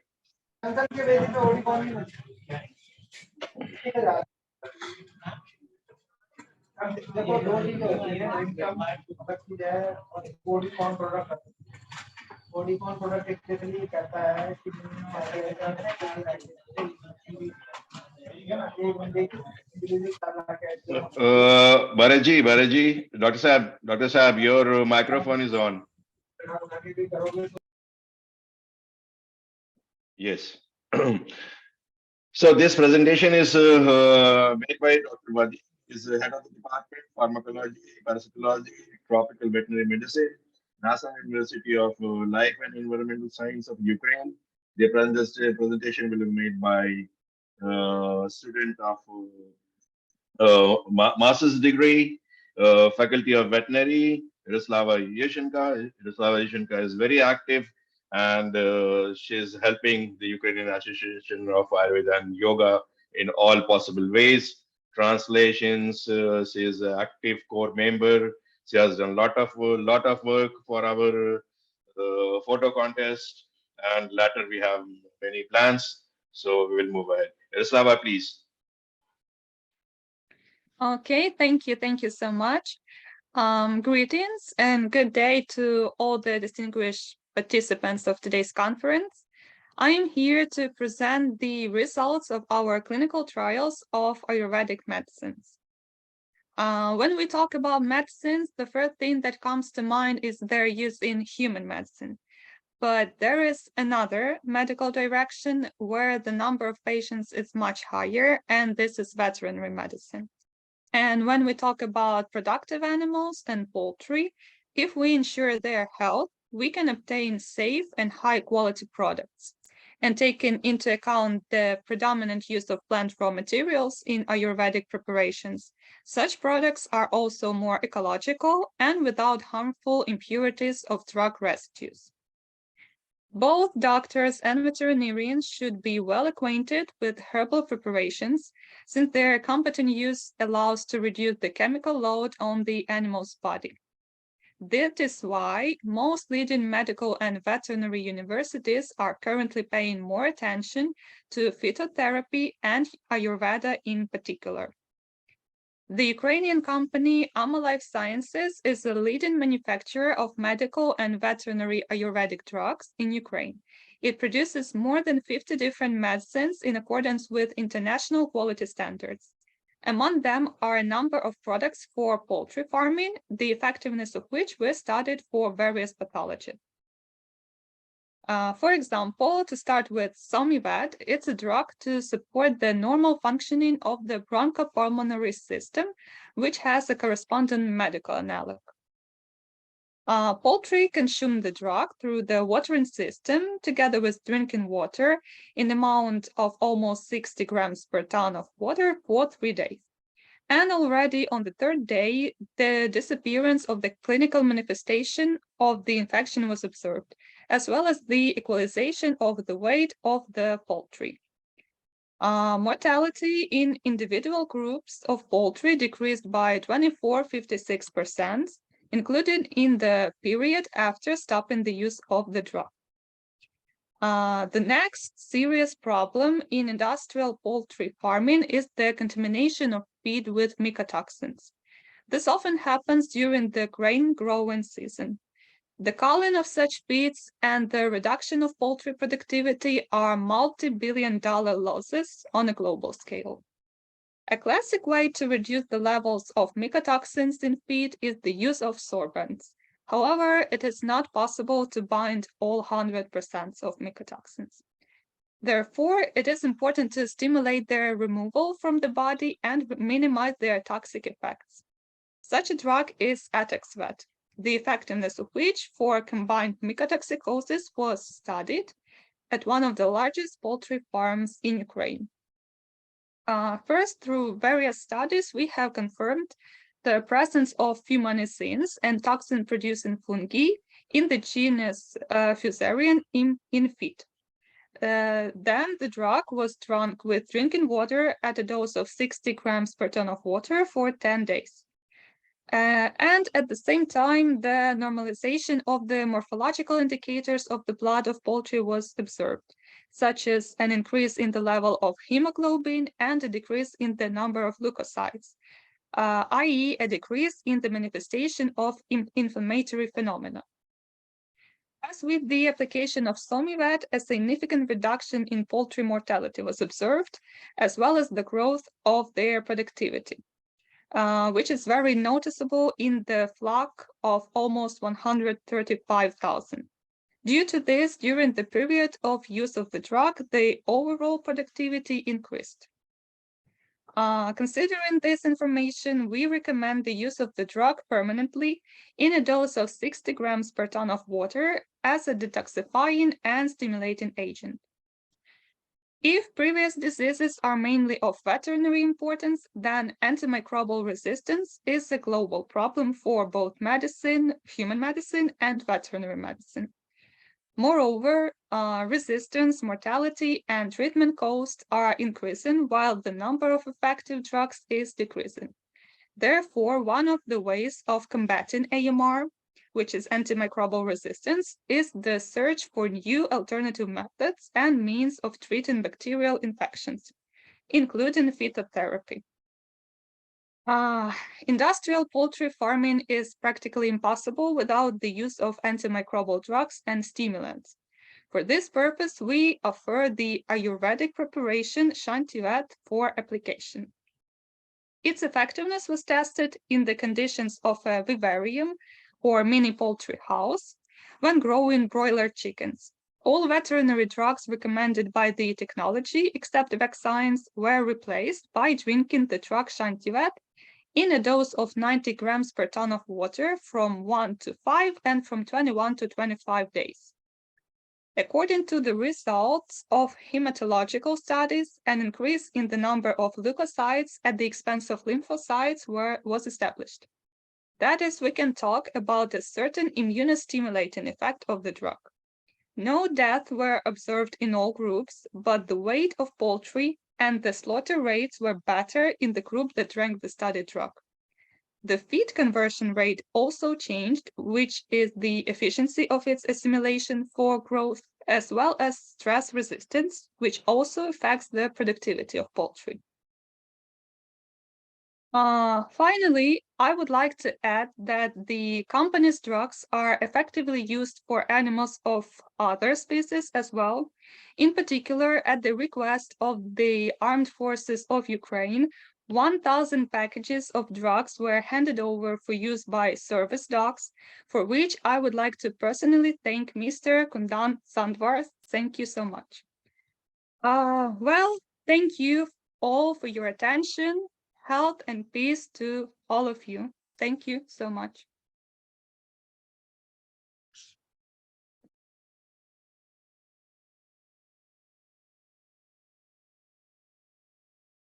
Kundan, you are not audible. Voice near, sir. Yes. So I'm sorry. This is an example. I say if the Ayurvedic drugs is working for people, for the human being, and is equally working for the poultry. So we should understand the difference. The lifespan of a poultry is very short, 45 days. So these results are showing that within 45 days, their metabolic process is very fast. It's 100 times, I don't know, 200, 500 times faster than a human being. So if it's working in the poultry section, in the for cats, for dogs, it will definitely work for the human being. So we are trying our best, more and more clinical trials, more and more clinical trials, more and more documents, fixing the things and presenting to the world. So thank you, Slava. Thank you very much. Thank you very much. Thank you to Vadim also for such a presentation. Our next, I cannot say guest, his core member of Ukrainian Association of Ayurveda Yoga, is living in Ukraine for I don't know, last 40 years maybe. Last out of this 40 years, as I know personally, 20 years he has devoted to yoga, practice of yoga, and in schools is creator, executor of projects of educational systems for schools with yoga and value education for all over development of a child based on heartfulness school programs. Is working day and night, and I don't know how he is finding time for yoga, not for himself. He teaches the students, the children from schools and everywhere. He's a certified instructor, Global Heartfulness Institute, Ukraine, and he's one of the good friends of mine. I call him Arnab Bhai, Arnab Da. So here we have Shri Arnab Raichurapani. Sir, please. Thank you so much, Kundan. First of all, I thank you for this wonderful opportunity to join you all for the second International Congress of Ayurveda Yoga.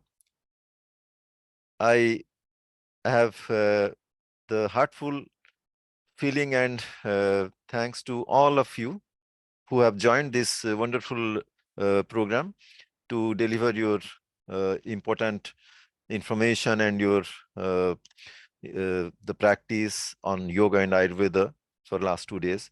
And today I will put some light on the very simple but very effective way of meditation of Raja Yoga, which has been practiced in the system of heartfulness way, which is called Sahaj Marg.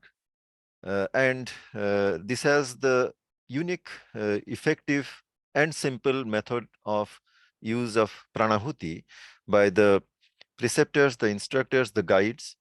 Through the guides and instructors, we get this unique opportunity of this unique pranahuti, which is the process of yogic transmission derived from prana. Prana means the life, and ahuti means the offering. So in Sahajmarg, the heartfulness way of meditation is the offering of the life force by the guru, the teacher, into the disciple's heart. So here, I will say a few words on this concluding, session on meditation, how it is so useful to bring balance between the materialistic life and the spiritual life. Whenever it is said or written, is on the basis of our own experience, and that is we call in Sanskrit anubhava, that is irrespective of what Shankar, Ramanuja or others might have said about their own, everyone in this world wants peace. That means that realization is not his object. In that case, he will get only peace and not realization. But if realization is the object, then peace will automatically come and not the realization. Peace will automatically come on its own way, and it will wake up us. We should not be only after knowing what realization is, but also try to attain it as well. Generally, people think that it is difficult. No, quite impossible to attain liberation in this very life. This, however, is a mistaken idea. Who knows, perhaps this very life of ours might be the last one. We do not know. Taking us towards liberation, it can be happening in this life. We do not need to take reverse many times to get this. So our masters declaration is that a sadhak, a practitioner, can reach such a state which is not only in one and the same birth in the same lifetime, but even within a in the shorter period, if he is a diligent worker and has got a real guide. This is also proved also, but the proof is impossible to be given in words. Our experience alone can show it. So the popular belief that God can be sought for only in the midst of the forest, as if he is but is a forest dweller, or in the mountains in Himalayas, it is not vain, it is absurd. I believe he can better be sought, the God can be found in our inner self, in our heart, in the midst of one's own heart. But for that purpose, the spirit of the Spartans is necessary. We need to work for that. There is not the least justification for anyone to flee away from home, from the society, from the work, in utter disregard of his worldly duties, and wander about without any definite aim or purpose. Because again, it is all in the heart. We do not need to roam around and search somewhere outside. So as a matter of fact, even in that state of vairagya, when we call it, we go out of the society, in that state also, one is seldom free from feelings and worldliness. The most important feature of this system of sadhana is that it goes on in conjunction with the normal worldly living of the common man, with due regard to his duties and responsibility in life, so that we do not need to leave the society, we do not need to leave the family, we do not need to leave our work. We can stay in the society, in this life, in this family, and work a little on our inner self and get this possible liberation in the simplest way by using meditation. So what is happening is, with both the facets of life, the worldly and the divine may develop equally bright. We do not mean merely to preach or propagate these ideas, but also to bring them into practice and apply them in daily life. The mission of Sahaj Marg, the heartfulness system, aims at the promulgation of the ideology set forth by the great masters through this newly introduced system of Sahaj Marg heartfulness meditation, and to awaken the sleeping masses to divine consciousness, so as to set them right on the path of progress. For this purpose, it is but essential that the old mechanical methods involving forced austerity and penances, that most ill-fitted to the environments of the present day life, one must necessarily be set aside these things and replaced by simple and natural means. As far as the attainment of liberation or complete freedom is concerned, almost all the great sages of the past and the present agree on the point that Raja Yoga alone is the path that ensures success up to the final limit of human approach. And everyone destined to complete freedom, that is realization, must sooner or later come up to it. And Sahaj Marg runs closely along the lines of Raja Yoga, but of course with certain amendments and modifications to purge out superfluity from that system. Under Sahaj Marg heartfulness meditation system, the masters support being a very special feature of sadhana. It becomes incumbent upon the abhyasis, the practitioner, to seek a worthy guide to lead him on, helping him by his power transmitted through the yogic process of pranahuti. The master, by the application of his inner powers, awakens and accelerates the dormant forces in the abhyasi, the practitioner, to action, and directs the flow of divine current towards his heart through the process of pranahuti. As a result, the practitioner begins to advance spiritually, experiencing more and more of bliss. The Abhyasi has only to prepare himself. To receive it, should be ready to accept that shorter time with least labor. But it is all practical and cannot in any way be put into words. It is only on experience. Only practical experience can reveal its merits. Many a man must have had a taste of the condition of peace. In fact, the actual state of real peace is beyond comprehension.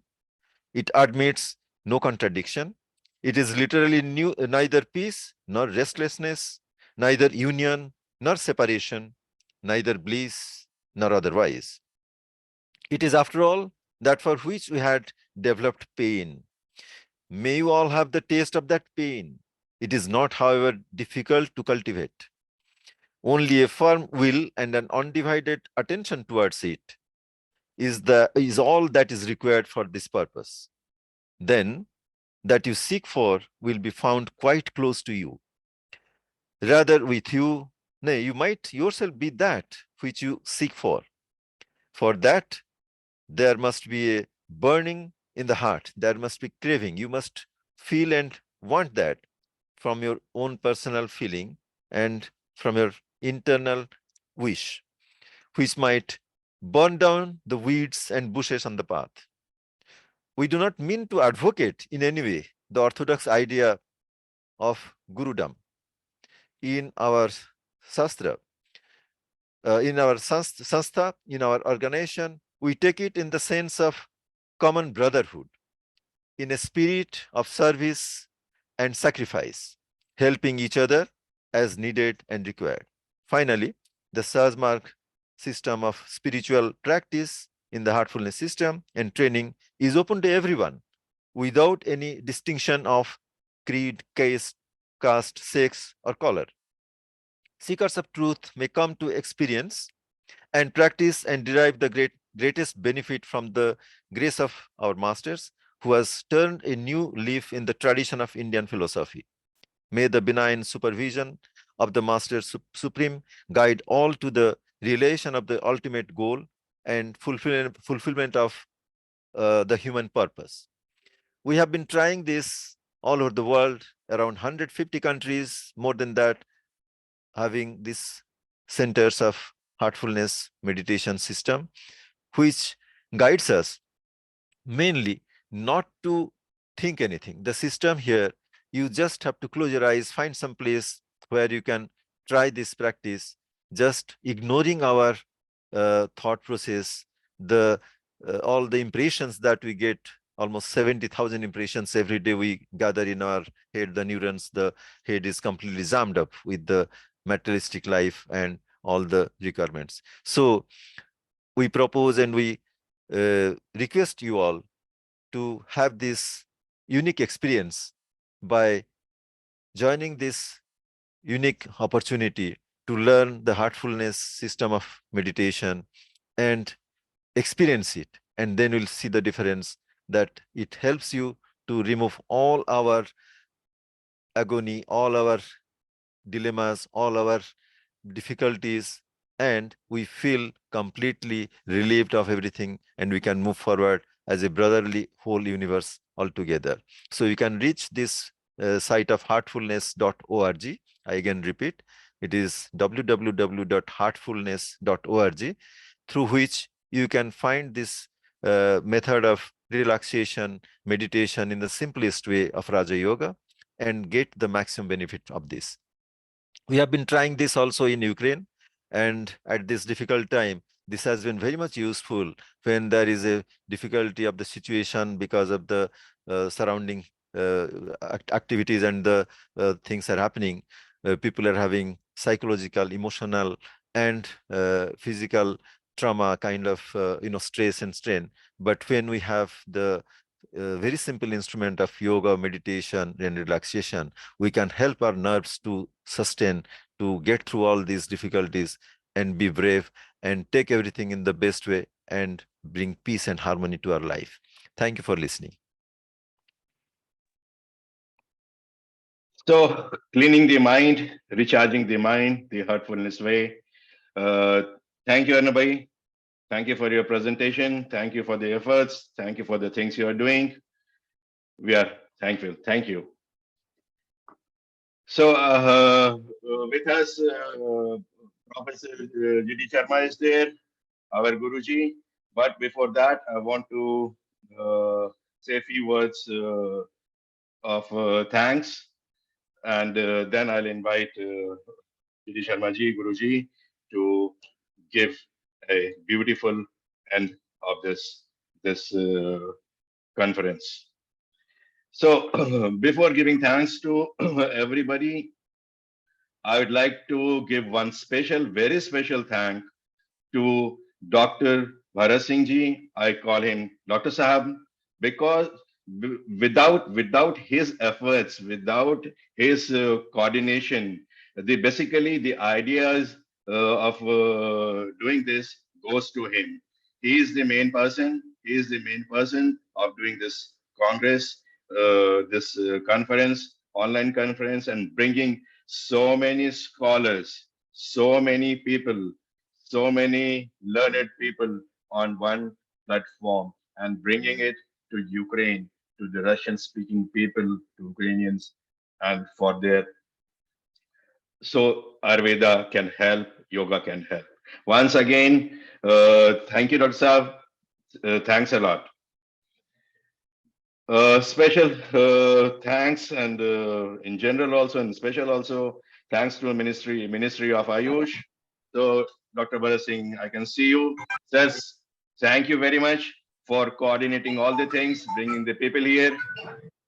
Without you, once again repeating, without you, it would have not have been possible.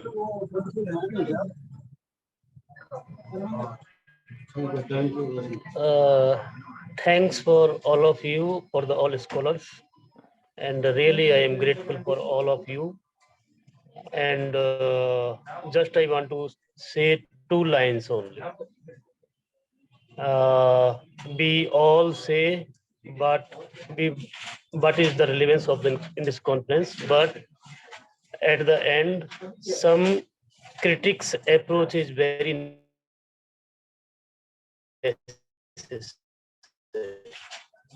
So I would say last we have to applicable these all big things on ourselves.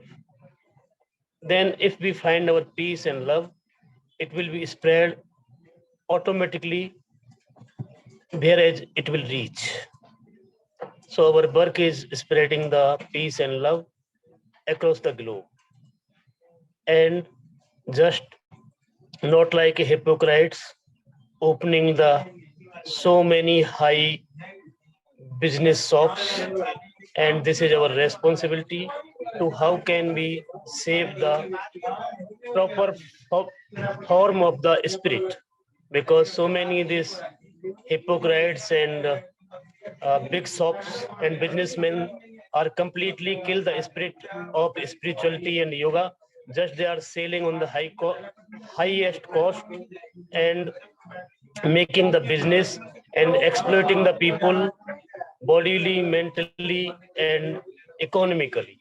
So this is our responsibility, that how can we make relevancy of it, and how can we applicable on ourselves. And if we find some actualization, realization, it will be spread automatically. So thank you for all of you, and Kundan sir, really grateful to you to give me this chance. And on behalf of this our association, now I request to my Guru G.D. Sharma ji, sir, please give the thanks for all on behalf of our association. Thank you, sir. Guruji, Dr. G.D. Sharma ji, please, sir. Thank you, sir. Thank you. Thank you. Thank you very much. So really it was a great mega event, which we all together have been organizing and participating it since yesterday. And in between, I was connecting myself to listen the learned speakers. So one thing is very common, which came out of this event, that the Indian traditional knowledge or the indigenous knowledge, which the Indian saints and sages have left to us in the form of yoga and Ayurveda, is reaching very deeply and to the hearts of the people around the globe. So one thing came very unanimous out of this conference, as is available in our scriptures also, in documentation also, but its exposure was found during this conference. One, everyone in this world wants peace, and that Shanti message is there by the saints and sages. Secondly, the Ananda was also expressed by many of the speakers, which means the blissfulness. The third one, which was also expressed by the speakers, is the ekatmiyata, or the oneness, not only amongst the family members or the society around us or in the social connections of ours, but everybody was very vocal to create this the sense of oneness around the globe, so that so many problems which are developing in the world today and becoming very, very harmful, not only to the survival of the humanity, but also to the survival of the universe. The discussion on Marma Chikitsa, on various branches of Ayurveda, various branches of yoga, various concepts of yoga, like Marma, heartfulness, etc., pranayama, asana, and also the samadhi was also, or the transcendental state of consciousness was also expressed. So really, it was a great effort by Dr. Kundan Sandwar ji and Dr. Bharat Singh ji. This team worked a lot. So my appreciation, first of all, to both of you, my dear own replicas. I express my heartiest thanks to the esteemed secretary and the joint secretary of the Ministry of Ayush, Government of India, who have opened this conference for open discussion and as a global platform to discuss these two issues. Thirdly, my thanks are also due to His Excellency, the Ambassador of India in Kyiv, Ukraine, who spared his valuable time to show us the path how to make the life very happy and harmonious. I'm also grateful to the speakers who are at par excellence, like Dr. Manjunath ji, Dr. B.R. Sharma ji, Balyogi, Anand Balyogi ji, Madam Kotecha ji, and Deepeshwar ji, Kamakhya ji, and all others. And special thanks to the people from other countries who delivered their meaningful talks. I am also thankful on behalf of the board of Ukrainian Association of Ayurveda and Yoga, to the entire team who has been looking the webinar or the technical media. I'm also grateful everyone who has been directly or indirectly associated to make this event a very successful. I hope that in future too, such programs will be organized by this association to give more information to the people. So in the end, as our Rishi said, Yoga and Ayurveda is only for Sarvajan Hitai, Sarvajan Sukhai. Yoga and Ayurveda is for the welfare of the entire world and to the happiness of the entire community. With these words, thank you, thank you, thank you very much, Dr. Sandwar ji, Dr. Bharat Singh ji, and Dr. Arnav ji. Om Shanti. With these words of Om Shanti, with your permission of everybody who is here, permission of everybody who will be seeing us, who were with us, I put an end to this conference. Thank you, everybody, once again. Thank you. Thank you, sir. Thank you, God bless you all.